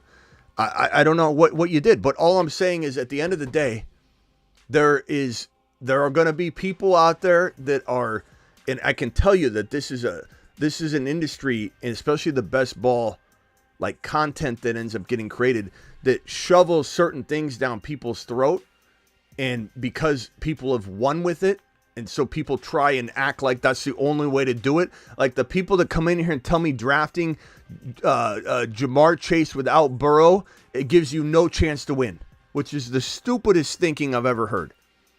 It's ridiculous. You can't draft a naked Jamar Chase without Joe Burrow stack. You just, in week 17, you blah, blah, blah, blah, blah. What about in week 17 when you have Jalen Hurts outscoring Joe Burrow, who's injured like he was last year, and you still have a shot of having Jamar Chase and Jalen Hurts together instead of no Joe Burrow because he's hurt and Jamar Chase? It's ridiculous. Best player available encompasses everything, and sometimes it will have you passing on a Corum for another player standalone, or have you drafting Corum. To suggest that you should not go get Corum at all costs, which is what Sebastian and Tebow's argue on the line, in my opinion, is dead wrong. Doesn't mean they can't be right in the right circumstance, but to blanket statement say, don't ever back up Corum with Kyren, that is ridiculous to me.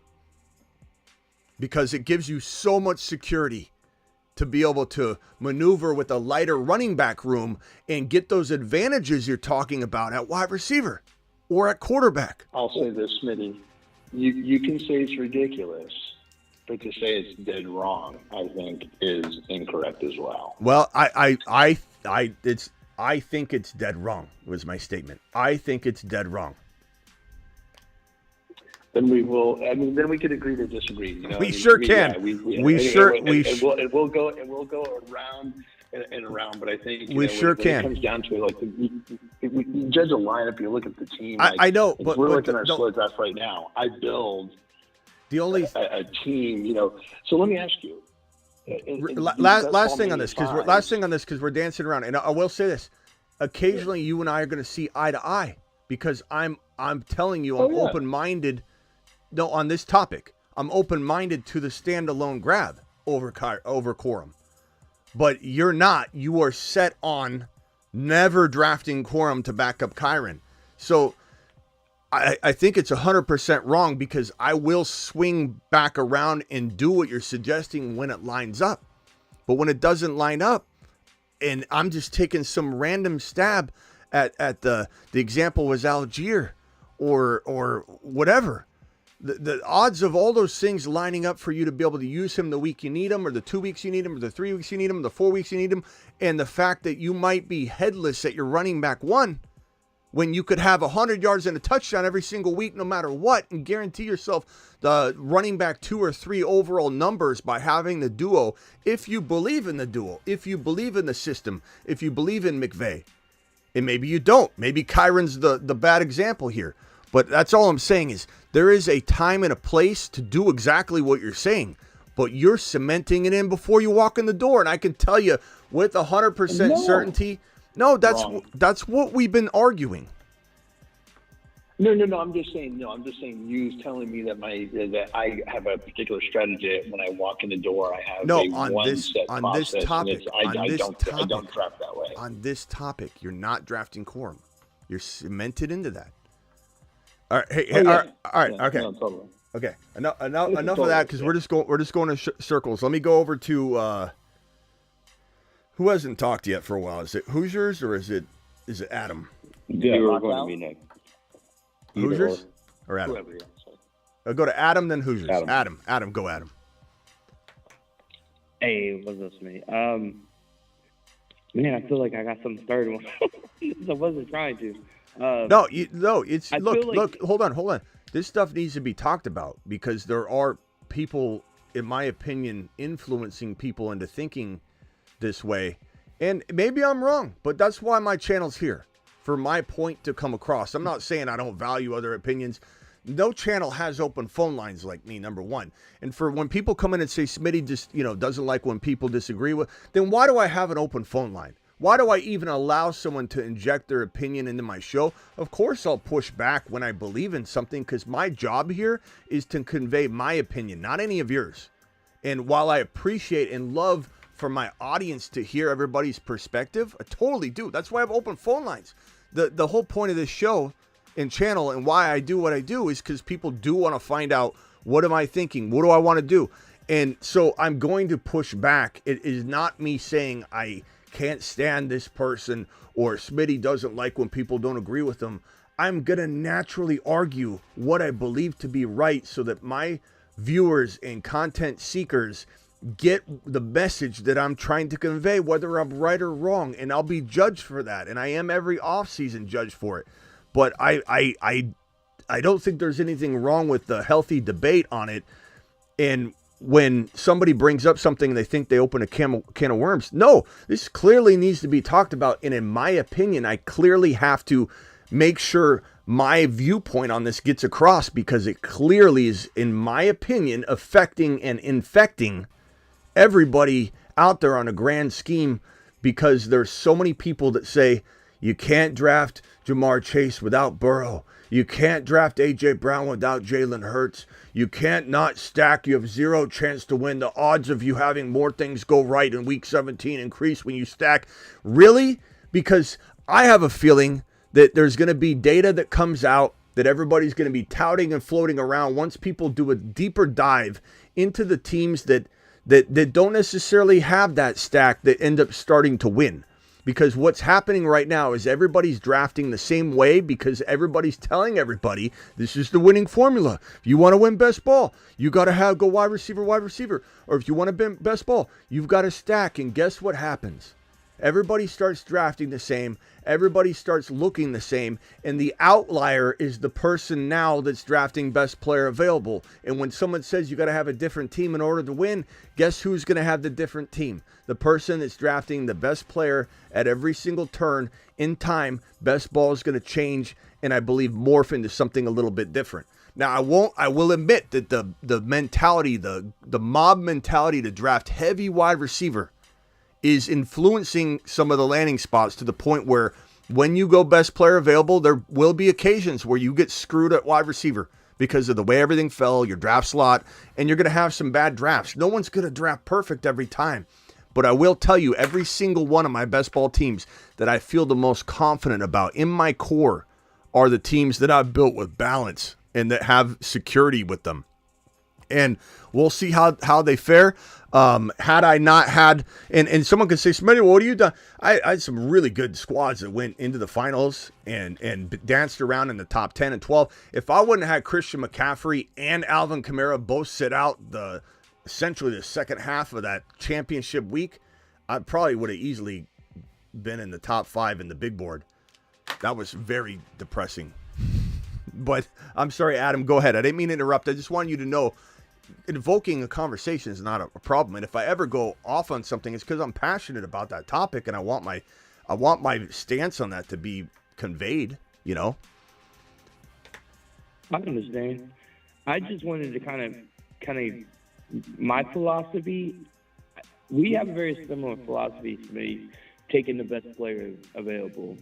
I don't pay attention to ADP. I pay attention to who's the best player available. So when I say I don't always get my cup. For me, for example, say I get Bijan and A-Chain. Later on, I don't take Connor, but I'm going to take Benson because I think he has upside. Because if anything happens to Connor, I know he's going to be the number one back. If that makes more sense. I draft Benson standalone all the time. All the time. Yeah, that's my. I take stands on people that we, ahead of time that I already liked, and then they landed in really good spots. Like, I'm big on Benson. I'm big on Brooks because you can get them late, and then I can pair them with, like I said, I have Bijan, A-Chain. I'm counting on them to stay healthy. Those are supposed to be my workhorse backs.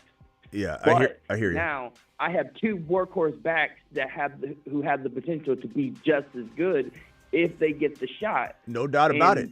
Both And that's the way I look at it. But that's and different. I do That's different because when it makes sense. Yeah. Because I handcuff when it makes sense. Like I told you earlier, I think the Miami backs make sense because they've shown that backfield is getting if you had Achan and most of last year, you were set because they were going to help you push you with as long as you had good other players to go along with it, obviously. And nobody should be drafting Corum over Benson or Jonathan Brooks or anything like that. We see eye to eye on that. We're not any different. Like I'm drafting Benson standalone all the time. I'm drafting Jonathan Brooks by himself. I'll even on occasion draft Blank Corum without Kyron. Like there's nothing wrong with that as long as the best player available approach I think is followed. And not that everybody has to. The weird thing about best player available is that people think that you aren't going to draft running back. It's going to lead to a strategy. It's a sub-strategy. It's always going to lead to a sub-strategy. But the thing about best player available is it means that you're flexible to detour if things don't go to your pre-draft thinking. Like you have a plan of attack to do this. But we're in agreement. No one should be cuffing somebody over drafting a Jonathan Brooks, because that's a potential starter. Nobody should be cuffing a player like Corum when Benson or even you could say Jaylen Warren. That argument's very strong because he could be an absolute workhorse. Stabs in the dark are different. That was the conversation we were having. That it's better to go after an Algier or go after somebody that's a stab in the dark that has no real legitimate shot of becoming the starter.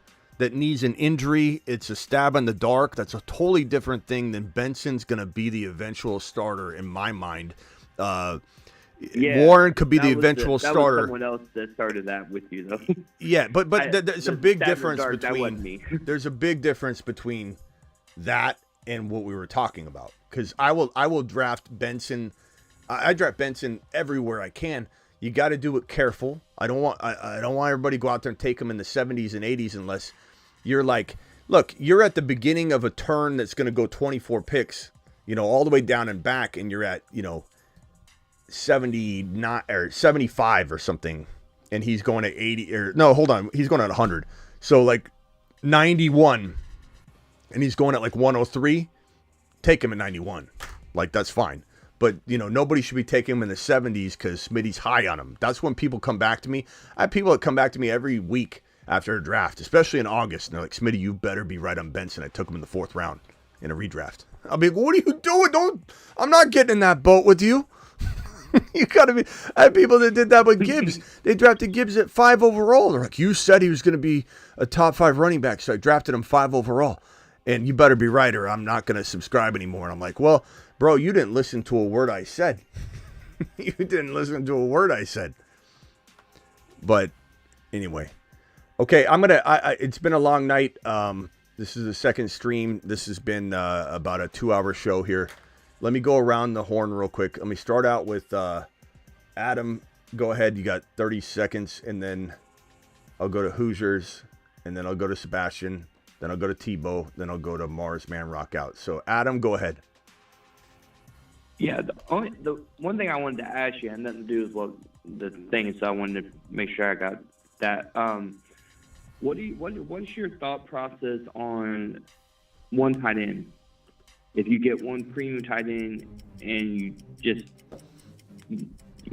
obviously pray that they don't get hurt, so you can have depth at all the other positions. In best ball or in redraft? Because best ball, no, bro. I draft 3 tight ends. If you go 2 tight ends, you can do it, and you just got to worry about like you're getting out of the play. You're gonna advance even if, let's say, an injury happens and the guy goes on a bye week. You can do it with 2. You can't do it with 1 tight end, bro. The odds of injury, the odds of missing games, you're gonna get knocked out. You have to have at least 2. But I like that when you have 20 rounds, it's a lot easier to make sure you're really safe and secure everywhere. When you do go 18 rounds, sometimes you got to, especially based on the way things flow and you're a little bit more questionable at RB or wide receiver or quarterback, and you end up having to kind of like, oh, damn it, I messed up somewhere. And everybody messes up like all the time. Like I haven't looked at a perfect draft I've done, and I'm always like, damn it, I should have did this or something somewhere. So like I can go to, I don't feel great about it. I'd rather have more quarterbacks than tight ends. If, let's say, you're in a bind and you have to have 3 quarterbacks or 2 tight ends, I'd rather have 3 quarterbacks. But it, of course, matters. You know, you're not just taking a guy. What if that guy doesn't even get any playing time? You can't take a backup or something at quarterback versus a tight end that could help you, like Kraft or something, you know, as a guy that's just going to catch passes and be there. But you also don't want to run the risk of, like, grabbing a guy that ceilings like 2 or 3 points a week, and you run the risk of, okay, you would have been out 2 or 3 points. You could have backed up the quarterback position better, or drafted some guy you think is going to be absolutely amazing. He's still there, and you know. But 1 tight end, no way, no way. 2 quarterbacks is also, I think, a death sentence in a best ball draft. You know, and if you'll notice, when you draft more quarterbacks, you'll get, granted, because it's gone by projection and different, you know, things and average, but teams that draft like 3 or 4 quarterbacks will always be projected usually for more points than teams that have 2. And not that the projection is always right at the end of the draft, but it'll score it based on a lot of factors, kind of predicting off of last year and how things, you know, go. It's, you know, it's telling you who is, as long as everybody played to the standard that you drafted them, you're going to, you know, have this many points. But,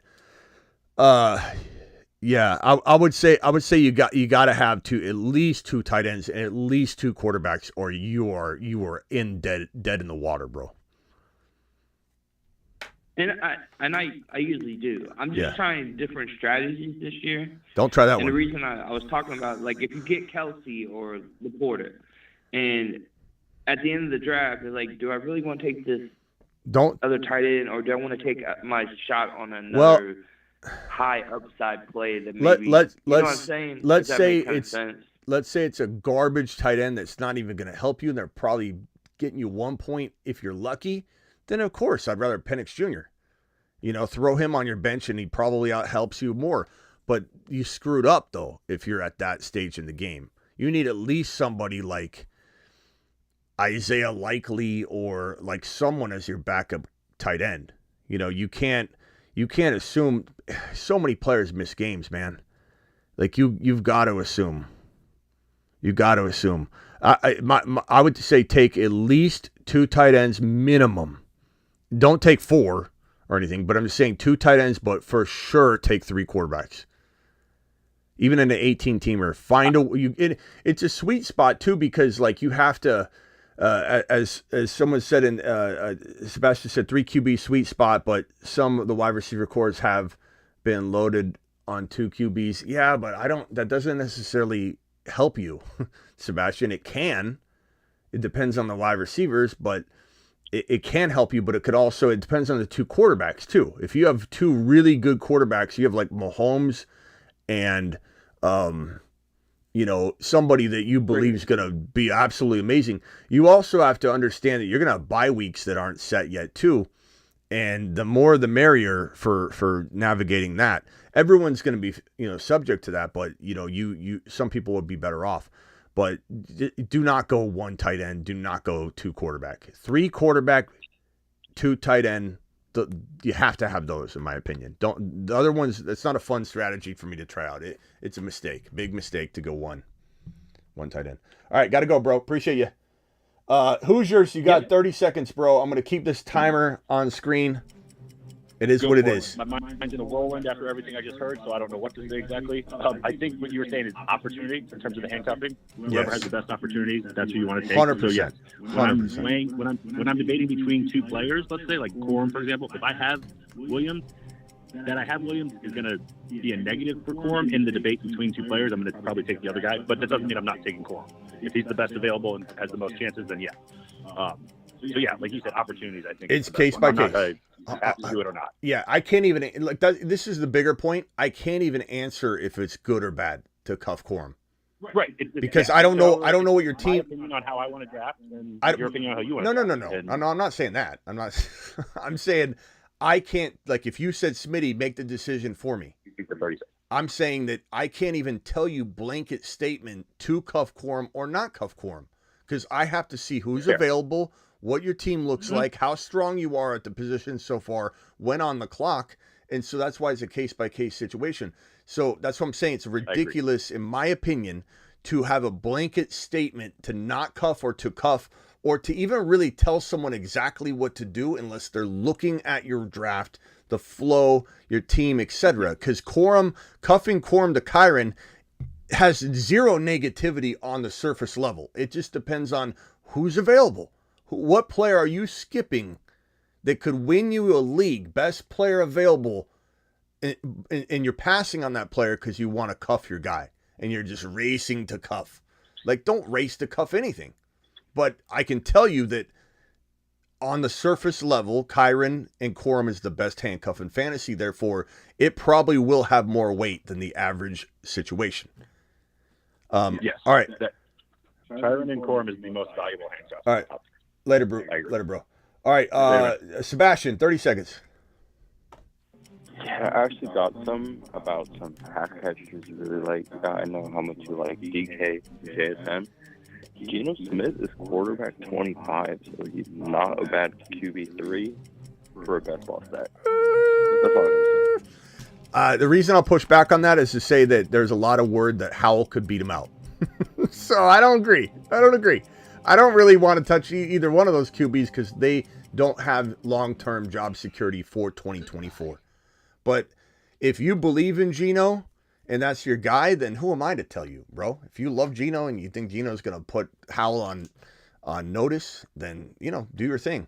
But I think there's a real strong shot Howell unseats Geno at some point, or Geno just looks pedestrian and they say throw the exciting kid Howell in, or he unseats him before week 1. There's some rumors about that right now, whether they're true or not. But I'm not going near. But I appreciate the take, and I'm not trying to just disagree with everything you're saying tonight either.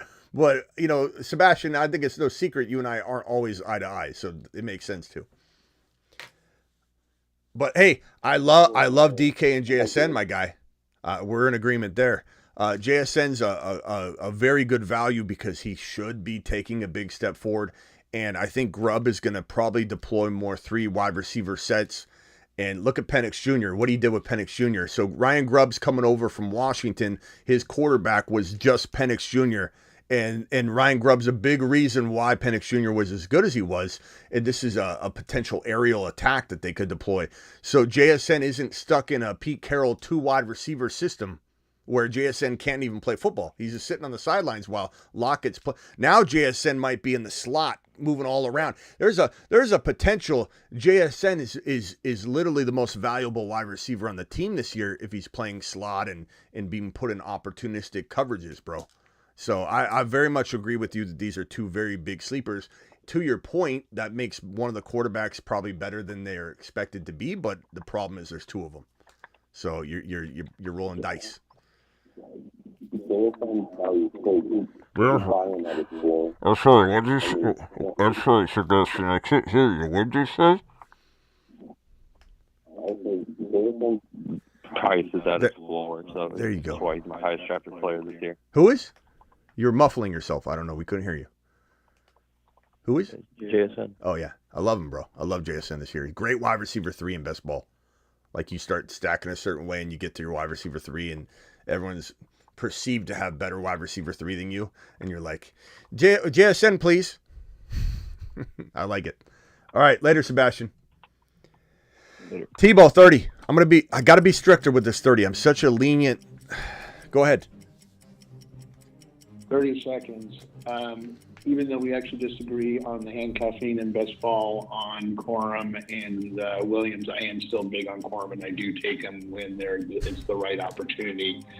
Last thing I want to just add and maybe get your opinion on is really during Best Ball Mania, before the schedule was released, how are you handling playoff correlation? Because that also factors into the builds as well. Boom. Yeah, playoff correlation is an interesting one because we're going to do more. We're going to do more on that as we go throughout the season too. Like I'm going to do a lot of week 17 topics. The one thing I agree with that the masses are doing is to strongly try and tie in the week 17 amazing matchup with the players you're drafting. But this really comes full circle back to just playing best ball, doing. Put yourself to work, and you almost, I'd almost say that you have almost a 0% chance of winning a best ball tournament by playing 5 best ball drafts a year or something. You literally have to make mistake after mistake after mistake. Get to know the ADP. After the rookie draft, ADP's reset. Get to know the ADP again. You literally have to like figure out a way to strategically manipulate what the trending is going on. And at the end of the day, it's a juggling act, a balancing act. Where, what's that noise? Are you typing or something? If I am, actually, I'm typing in the chat. Sorry, bro. Oh, okay. It's just really loud on our end.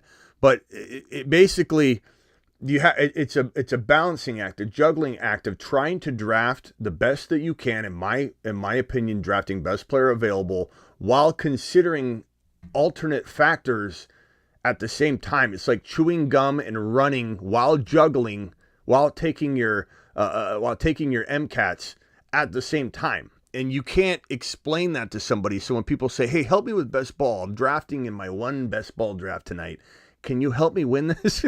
And I'm like, to be honest with you, bro, this is something you need to dive feet first into for like 10, 15 drafts. And that isn't to say you got to spend a ton of money. There's $2 drafts. You don't have to do the big tournament. You could do a bunch of $2 drafts. They have a lot of $2 and $3 tournaments too. So you do like 10 of those. You're not dropping a ton of money on it. And then you can come back to the big boy drafts and then you feel prepared. But you have to learn how, and it's so hard to do, to see week 17, see week 16 with a 30-second clock while all the players are getting ripped off the board and your plan is ever evolving and changing and factoring in what you planted in your brain about week 17 and then trying to include it in. People that draft for week 17 alone, or they stack for whatever, you got to have everything. It's a combination of everything. But the one correlation between winners that I believe is a true correlation that's tested and true, not just, oh, this guy won, he had 3 wide receiver. It's that you have to have players in that week 17 that have amazing matchups with a lot of scoring potential. So the matchups, but then you have to predict what teams are going to be good matchups, because sometimes you think a matchup's going to be good preseason and at the end of the year, it's not. So there's so much strategy involved. That's why best ball is so amazing. But I'll 100% have some more content later on regarding playoffs, regarding week 17, regarding how to keep that in mind as you're drafting. And one thing I'll leave with on this, and then I'm going to jump over to Rock Out and hang up on you here, is there's a reason I love the weekly winners, is because you don't have to, if you want to dumb down the whole process, it's your first time doing it, there's a contest called Weekly Winners that I believe is going to be launching here soon again. And what it is you draft your team, same as before, one time. You don't redraft or anything. It's one and done. And you obviously don't touch your lineup. Best Ball sets your lineup for you each week. But you draft your team one time, and every week, it's a new week. It's a new season. Every week is a season. And so basically, week 1 has nothing to do with week 2. Week 2 has nothing to do with week 17. Week 15 has nothing to do with week 17. Week 2 has nothing to do with week 8. Nothing has to do with anything. You could literally draft your entire team around week 5 buys and not even worry about 1, 2, 3, 4, 6, 7, 8, 9, 10, 11, 12, 13, 14, 15, 16, 17, and draft your entire, I think $10 or $15 of those tournaments. You draft your entire team around week 5 alone. That's a fun strategy. And there's no arguing with somebody about you shouldn't do that, because you're doing everything for that specific week, which is crazy, but it's fun. And then also, in my case, where I'm drafting best player available, I have even less to worry about in terms of what we're talking about here. Like cuffing Blake Corum to Kyron is 1,000% better. 1,000% better than taking the stab in the dark, because you're all about trying to smash that 1 week, and you're trying to get this arsenal, your lineup, to smash and beat everybody one specific week.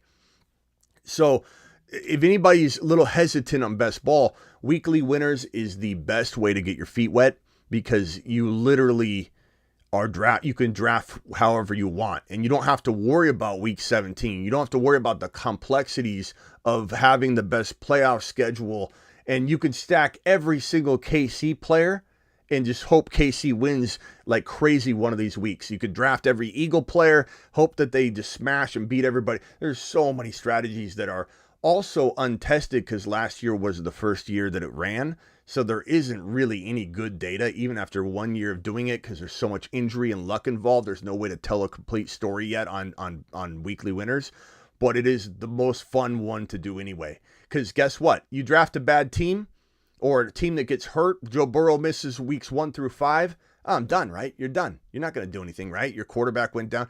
Weekly winners, as long as everybody's healthy for week 17, your entire roster could go missing on a hike for weeks 1 through 16. They could all return week 17, and you can win $20,000 in week 17.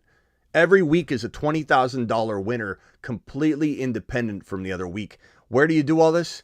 Underdog Fantasy, promo code Smitty. I'm going to drop the link right now in the live chat, and we'll be drafting on this tomorrow. I thought we'd do one tonight, but we're not going to get to it tonight.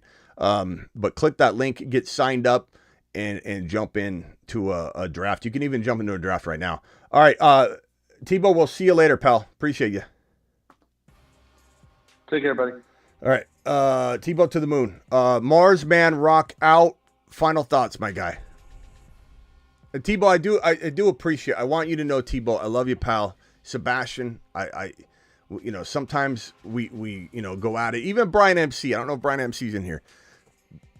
There's certain, we butt heads on certain things. That's fine, but don't think I don't appreciate Tebow. Tebow's an absolute amazing, part of the community. But anyway, go ahead, rock out. What's up, my guy? Yeah, what's your thoughts on T.J. Hawkinson coming off injury? They said he's ahead of schedule. Yeah, I don't know, to be honest with you, what we can really trust at this point. I would say we gotta see it more on the field. Yeah, I mean, he's kind of a different build too. It's not like he's a guy with insane running back routines and thigh workouts that are because a lot of your ACL recovery has to do with thigh strength. And I'm not saying Hawkinson's got measly thighs or anything. I'm just saying like tight ends, it's tough to know. It's tough to know a big dude like that how that's gonna how his knees are gonna hold up. I always, unless I hear or see it and they look phenomenal and they're way ahead of schedule, and that's what we're hearing could be the case, then we'll get excited about it. I'm telling you right now, I could get excited about it. I'm more of like a wait and see. We're way too early to know. We're in May, so I'd say like around June or July, we should have a real feel. If we start hearing things like he's almost like it never happened, and then it proves to be true, not just said, then come August 1, if that is the case, then he's so ahead of schedule that you can expect him to be, return to near form, let's say. But now you fact that just on the talent, right? But then you factor in he's got JJ McCarthy now, not a high-powered, potent Cousins-built offense. What is Hawkinson now? Coming off injury, players will say they're 100%, then they'll tell you the next year, my first year back, I wasn't 100%. Now I'm 100%. You always hear that. So a less than 100%, and I think that's going to be true, Hawkinson in a new offense where I don't think there are enough footballs to go around for him to dominate the workload, although he'll get a certain amount built in for him that's only designed for him. I guess the way I look at it is there's so many other tight ends. This is the richest tight end pool we've ever seen in fantasy. I mean, you're talking about Njoku and Hawkinson, maybe not even you wanting to draft those guys as your starter because it's so damn deep. And you can get, your rankings fixed on thefantasyfootballshow.com. But like go into my rankings real quickly. Actually, let me just go to 80. Well, no, I'll go to my rankings real quickly. I'll go to my rankings real quick and just jot off some guys. Laporta, Trey McBride, Kelsey, Kincaid, Mark Andrews, that's 5. Kittle, 6. Brock Bowers, 7. Kyle Pitts, 8. Musgrave, and Njoku's 10. Or it could be 10. Ingram, 8, 9, 10, somewhere in that territory. Goddard And then you still got like Ferguson, Ben Sinnott could be some explosive, rookie. And then you got Hawkinson. I'm not saying Hawkinson's necessarily below all those guys, but like that's way past 12. So you could start Njoku as the tight end 10 drafted. And is that safer than Hawkinson? Maybe, probably, I guess. So it's a tough one, bro. It's a good question, Rock Out, and I don't know the answer to it. I'm on the clock in our draft. Oh yeah. Let me put my team. Let me put my team on screen, and you guys can tell me what you think of the team. Pretty well for receivers. Kind of a pretty cool squad. Like this is a different squad than I normally build, and I had to do this because we're in Snipe City. Everybody was sniping each other. So I got Kyler Murray, Zamir White, James Conner, Trey Benson. So I did the zero RB approach. I went Garrett Wilson, Harrison, Devontae Smith, McBride, Kyler Murray. I like it. I really like this team. Three straight receivers. That's a good team. Running backs available. There's Blake Corum.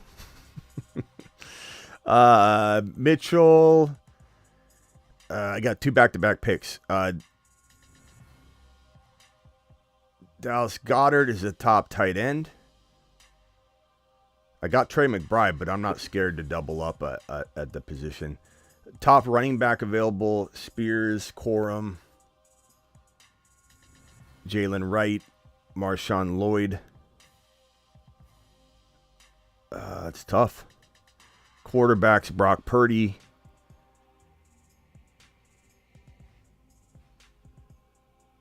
Man, I don't know. Overall talent, tight end, but you don't really need a top-tier tight end right now.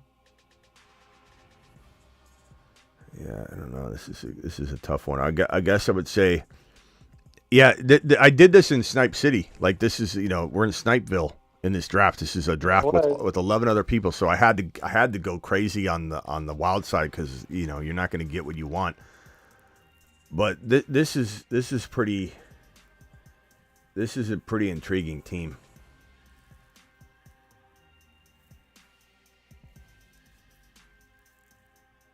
He did pretty well. What would you guys go with here? Singletary, Nick Chubb, Gus Edwards, Chase Brown, Tajay Spears, Blake Corum, Zeke Elliott, Charbonnet, Jalen Wright, wide receivers, Curtis Samuel, A.D. Mitchell. What do you think about Ford? I could, because my running back room is kind of light, I might go Tajay Spears, maybe. I like him too.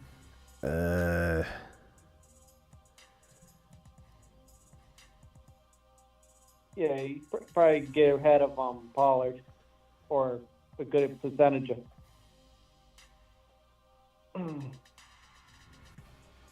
But Singletary had a good year, but who knows how he's going to do in New York. Mm-hmm. Let's see here. Just taking a swing of the bat with it. Man, I don't know. I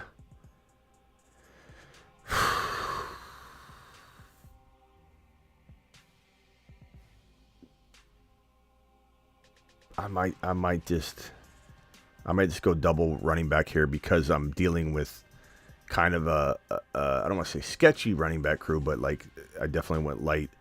But then again, I don't want to pass on a wide receiver I like, but there's nothing here that I love. Legette's there.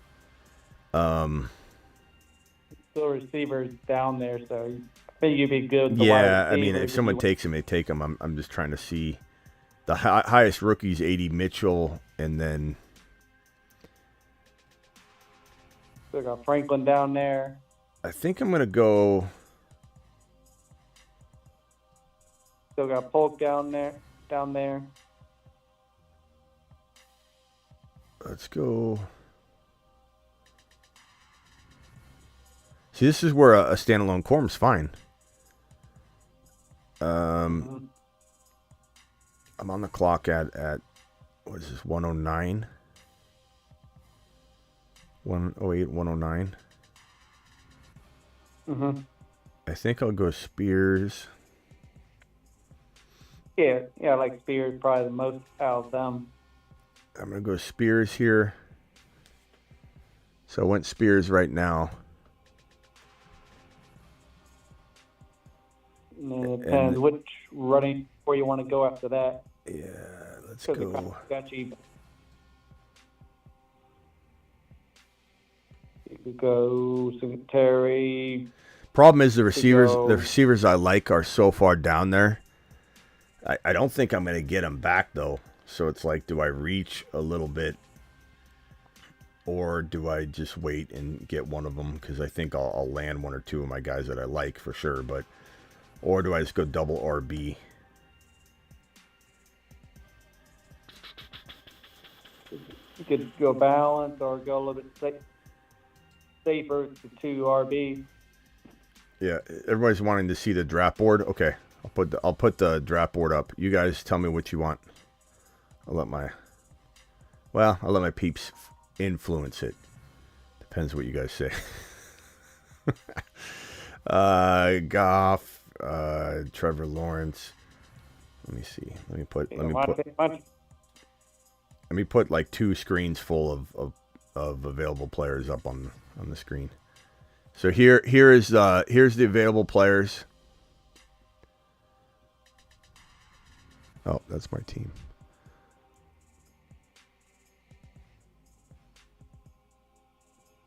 That's like the first 12 or 13 right there. And then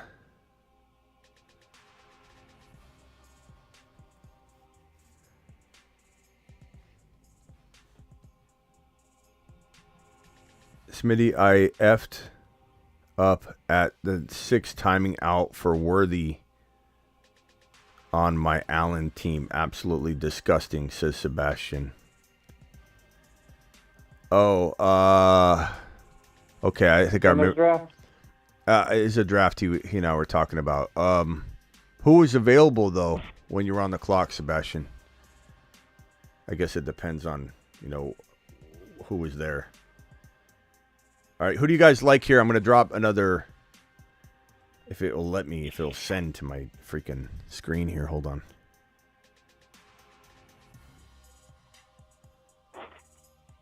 Come on.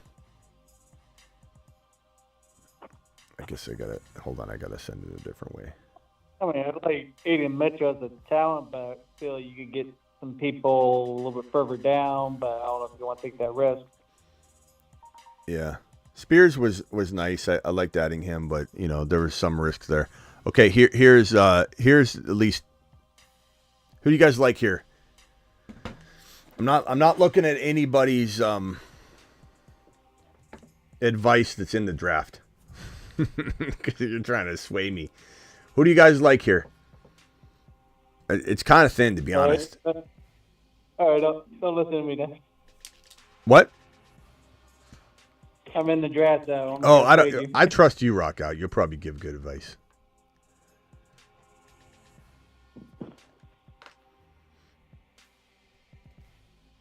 So we got Spears. I just took Spears already. I'm kind of feeling like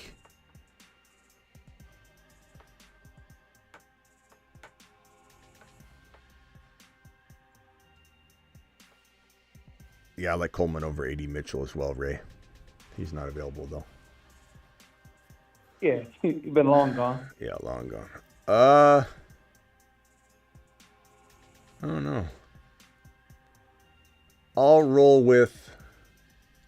Let me see if we got any votes so far from people not in this draft. Yeah, I mean, he got Travis says AD Mitchell. He likes AD a lot though. I don't mind AD though. I don't.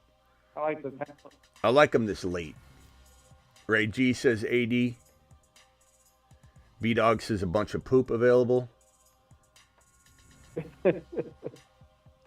Sutton, Samuel, Shakir. I don't love those picks here. I don't mind those guys, but I don't know about here. I think we'll roll with AD. because AD's got the most upside. He's got a lot of risk, but he's got the most upside. I mean, could he be the number one and surpass, like, Pittman? And yeah, I mean, it's a chance I'm willing to kind of take. And why not? AD Mitchell it is. So I took 1 RB, 1 wide receiver. Now my team is as such. Let me see if it'll let me send it to my... There we go. That's the sound I like to hear. Successful. There we go. It's a good squad. Kyler, Zamir, James Conner, Trey Benson, Tajay Spears. 0 running back strategy deployed in a snipe environment. So Kyler, those running backs are crafty, I think. But it better be because I'm loaded everywhere else, right? And then you see Garrett Wilson, Marvin Harrison Jr., Devontae Smith, AD Mitchell, McBride. Nice little team. Not my normal squad, but all the quarterbacks were taken. Like Burrow went like that. Was that you, Rockout, that took Burrow? Burrow was taken like 2 rounds earlier. I was looking around behind. I had to take Kyler Murray 20 picks before his ADP because there were no quarterbacks left. Snipe City is, infecting the whole draft. That's what I was afraid of. Yeah. Who's your favorite team right now, Smitty? Well, I mean, the Cardinals are I live in Arizona, so the Cardinals are obviously, the bread and butter. But like Buffalo, I'm a big Buffalo fan too. Huge Buffalo fan. Everything else is fantasy related. Every other hat that I wear, the helmets, like everything's about me loving fantasy so much and all the players that we promote. Maybe this year's going to be hard for me to hold it back, but this year I'm very, very good about not letting my thought process or even my fandom at all creep into my show whatsoever. Like those guys on the Niner, Raj and the boys, when I go into their chat and I'm like, I get off a show and I've got a Falcons helmet on, they're like, oh, you switched teams? Like they can't even compute what it means for me to be I love all teams and players, from the hat that I wear. No pun intended. I was wearing a Falcons hat at the time, but I can 100% be unbiased, and say, I don't even want Benson to go to the Cardinals if I think the Cardinals are a death trap for him. I would have said, I don't want Benson to go to the Cardinals. I said I didn't want Breece Hall to go to the Cardinals. As much as I wanted Breece Hall, I said I'd rather him go to New York. If I could press the button and switch teams, I wouldn't. That's how genuine I believe my advice is in terms of keeping the fandom and bias out. But it's going to be really a tested year for me in my Benson and Marvin Harrison Jr. and McBride and Kyler support. We'll find out, because this is the most the Cardinals have had going on for a while. Like it is, this feels a little bit like,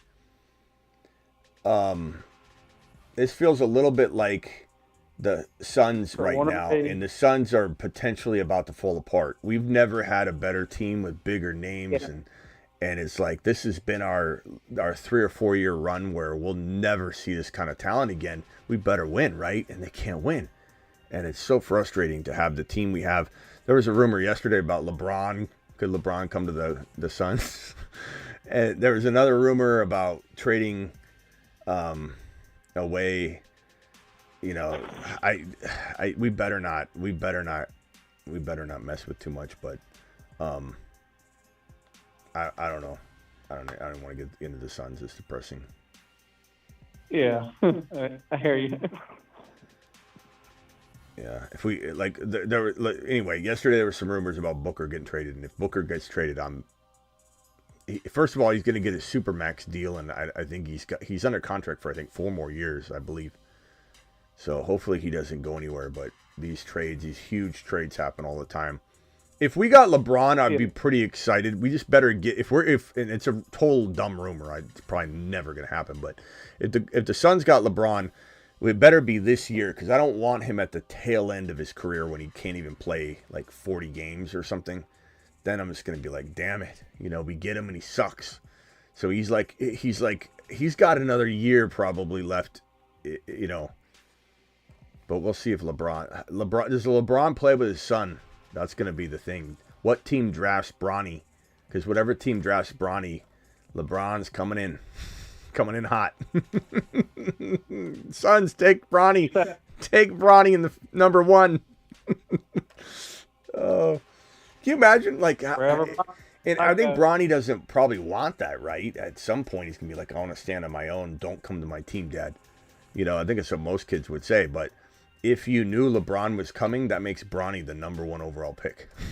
It really does. It's such a biased way to look at it. But I would draft Bronny number 1 overall if I'm getting LeBron. Well, he shouldn't have got drafted this year. He should have stayed. Yeah. All right. Hey, rock out. Appreciate you, bro. Oh, so everyone wants me to look at the teams real quick. I can't put them all on screen, but if I'm gonna glance at them real quick. One more question. Yeah. So, what's your go-to ice cream?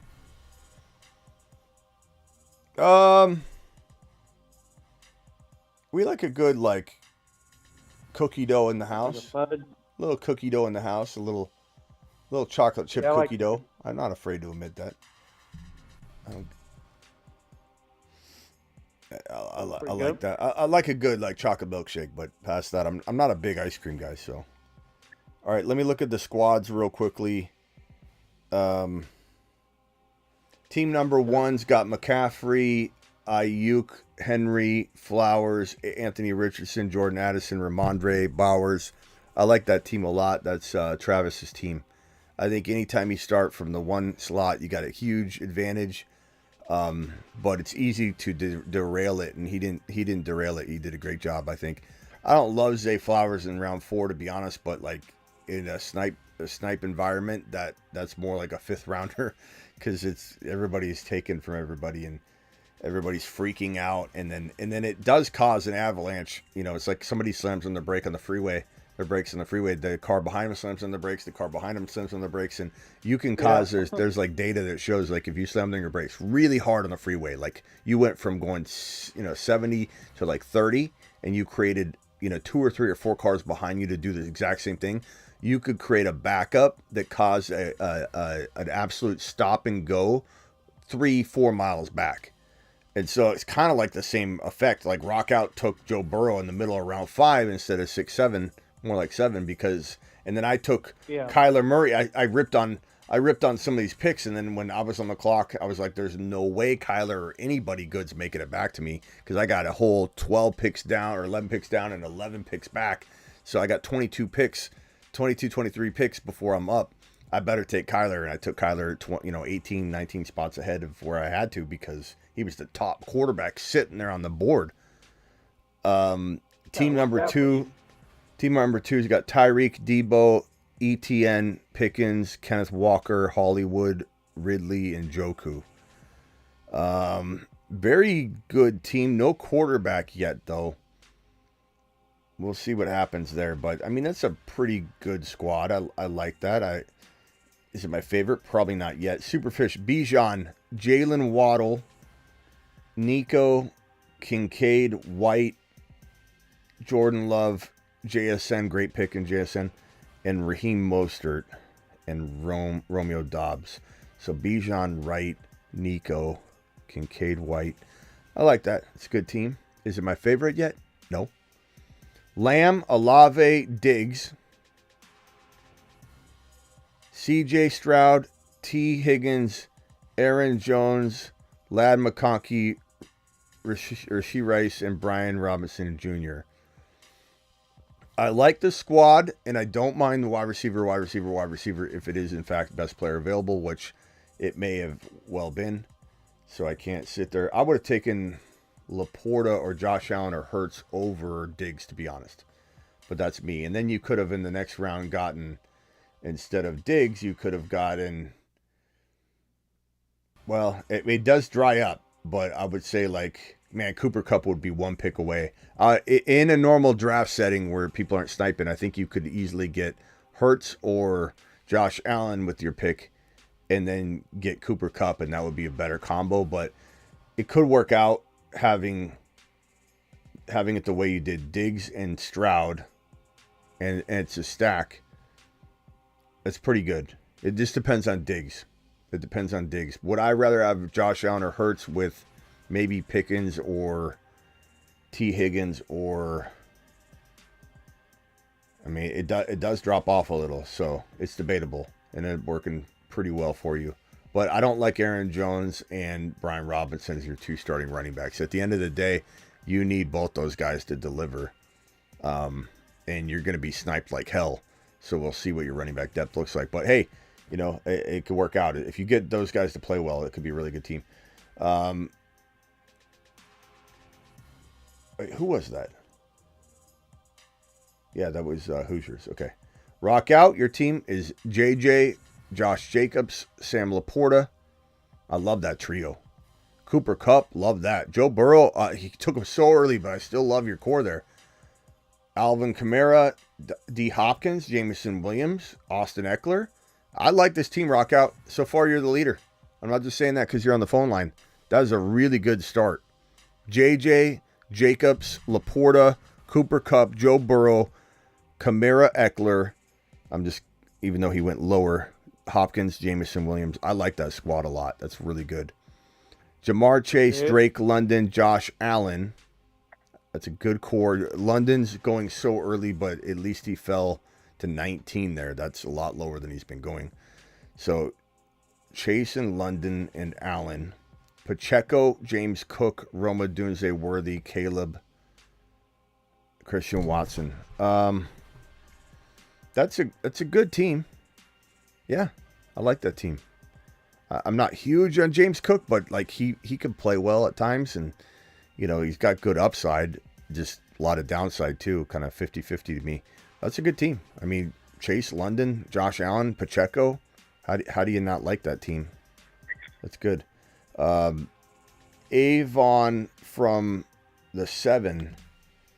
Amon-Ra, Achan, Hurts, love that. You can't begin better than that. I haven't looked at the rest of it yet, but that's really hard to imagine liking anybody's top 3 better than that. So let's see what you do with it. Let's see if you crap the bed. But either way, you started off the best. So you'll have that forever. You'll have my okay. Patrick Mahal, this was the double quarterback, bully quarterback. I like it and I don't. I like it and I don't. The reason I don't like it here is because you started off so amazing. But then again, bully quarterback can be awesome. But here's my theory.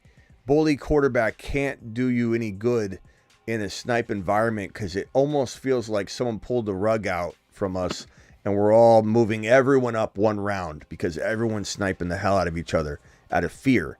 So to try something crazy like this in a snipe city, not probably going to end up well for you. But let's see what you get, because this is a good team so far. Amon, Achan, Jalen Hurts, and Mahomes in a 1 QB bully quarterback. Best ball is okay to do bully quarterback in usually outside of Snipe City because you rotate. Your top scoring quarterback gets rotated for you. You don't have to make any decisions. Like Mahomes could go in, get hurt in quarter 1, and then now he won't start for you. He'll automatically be replaced by Jalen Hurts if he outscores him. Jaden Reed is your 5th drafted player. Kyle Pitts, I like Kyle Pitts. Keon Coleman, that's pretty crafty though. I like Coleman a lot. DeAndre Swift and Javonte. Swift isn't horrible value in round 8. I'm not going to lie. I do think he's going to disappoint though. Javonte, I'm not going near. But I like the team. We'll see what your depth looks like. At the end of the day, it's going to come down to how many people have sniped everybody and you have no depth whatsoever. And then teams like this that look amazing at the beginning. I don't know if you guys have felt this way. You've drafted a team where your first 5, you're like, oh my God, I love this team. And then by the end, you're looking at it, you're like, man, it looks so much better at the beginning. Like now it looks different. You know, you put a bunch of mediocre guys that didn't quite fall to you and you didn't like the way the draft went, and then you're like, damn it. Like, it does not look the same. It's like the lights got turned on the morning after, and you look at it, and you're like, damn. Damn. Damn. Lights came on at the club. Damn it. Okay. Where are we at? Tebow, Brees Hall, Adams, Pittman, Tank Dell, Christian Kirk, Brian. There he goes. 1, 2, 3, 4, 5 straight wide receivers. This is why Tebow and I never see eye to eye. It's okay, but like you could have went. They started off so good. Brees Hall, Devontae Adams, Michael Pittman, Tank Dell, then Christian Kirk, Brian Thomas Jr., Evan Ingram. I like the Jalen Waddle value though. I like Jaden Daniels. So you ended up picking two very good players in Jalen Waddle and Jaden Daniels. That could swing this around. So at the end of the day, it was a good team. It's a good team. But like looking at it, who could you have had instead of Christian Kirk? A lot of guys. I mean, even if we just threw out like a Zamir White or something like that. I don't know. Kyle Pitts was a good pick. I don't hate that. No, that wasn't the same team. Sorry. Brian Thomas Jr. Could have potentially had like a Kyle. Oh, you didn't have Kyle Pitts. I'm sorry. You had Christian Kirk. Christian Kirk, Brian Thomas Jr. instead of like.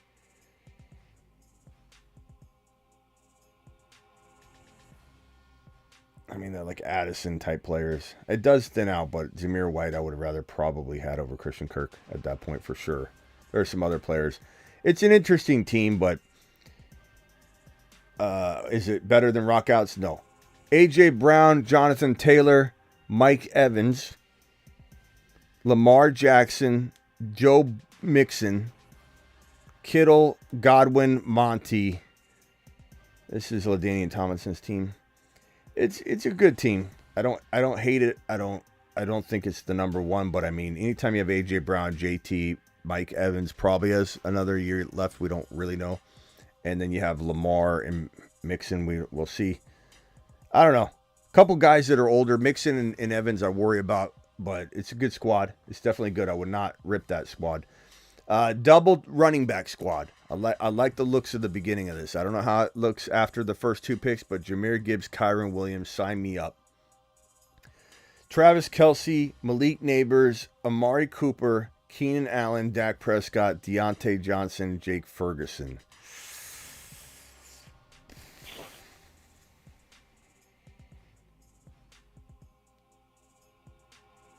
I don't know.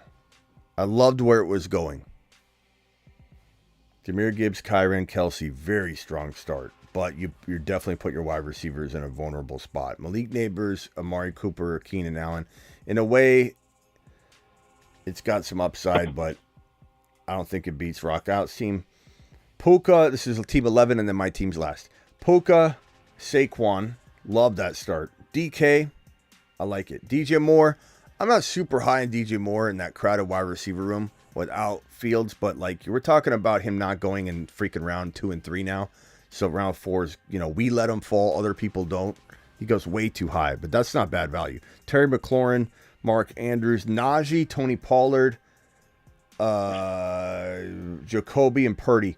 This team has the makings of something pretty good. I think if you would have got Najee and Jalen Warren together to go with Saquon, you would have been sitting very pretty. Example of when Cuff would have helped you. Cuff would have helped this team smash. So Puka, Saquon, DK, DJ Moore, Terry McLaurin, Mark Andrews, Najee, and Pollard, and Jacoby Myers and Purdy, etc., etc. Like, dare I say, the Najee and Warren situation is way better than Jacoby Myers or a Mike Williams or any of those players. Like, man, that's a tough one to get Warren sniped from you. Warren would have been perfect for you. And then the final team would be my team. So do I beat Rockout's team? Kyler, Zamir, Connor, Benson, Spears, Garrett Wilson, Marvin Harrison Jr., Devontae Smith, A.D. Mitchell, McBride. I mean, I really, it's an unorthodox team.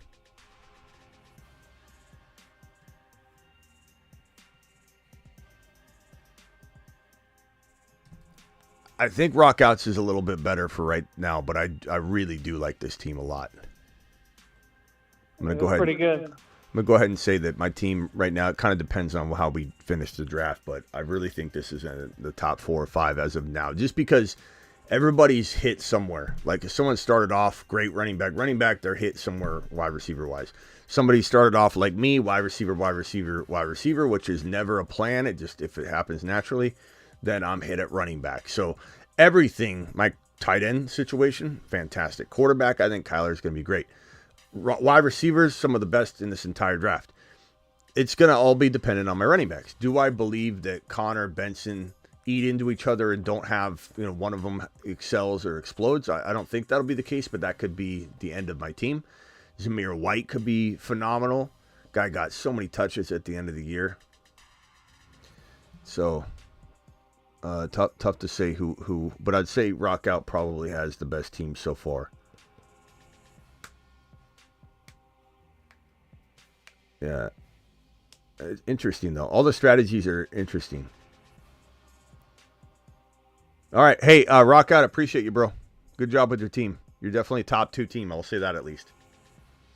All right. Appreciate it. All right, later. See ya. Yeah, I'd probably rather have Rockout's team than mine slightly right now, but I think this one could work out. I really like it. It looks good. It's just very different than I'm used to building. All right, guys. Appreciate you all.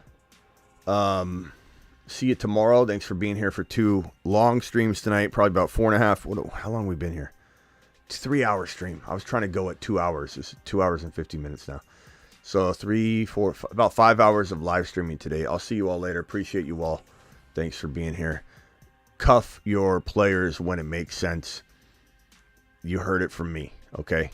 Cuff your players when it makes sense. Don't dance around the Corum and Kyron situation. Don't dance around the Benson and Connor situation unless you're looking at an impact player that makes you not even second guess going that player over getting this cuffed up.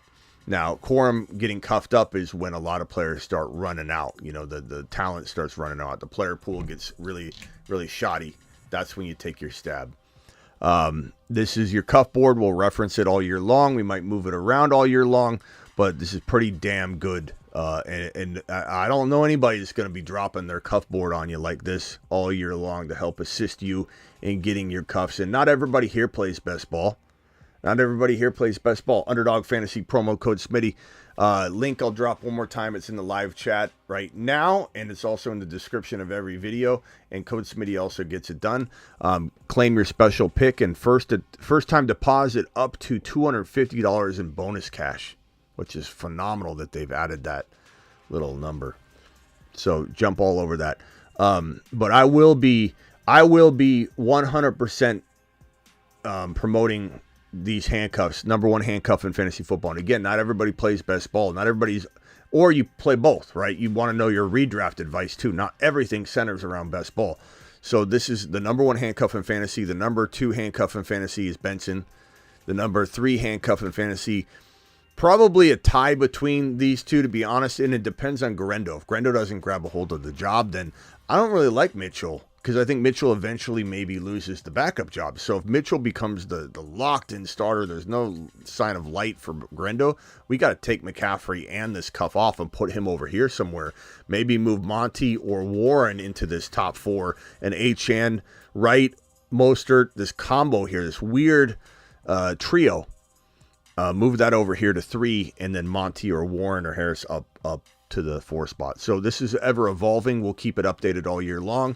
We'll reference it when we need to reference it, and I'll see you all later. On that note, Kyron deserves some love because he's an absolute monster. Kyron Williams, potentially the league-leading touchdown getter on the ground, and going to be in the top 3 in yards, rushing yards, and be after the rushing title all season long. Kyron, you are the man.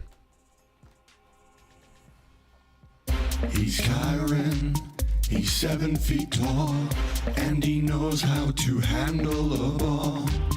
He's Kyron, he can take frowns and turn them upside down with his touchdowns.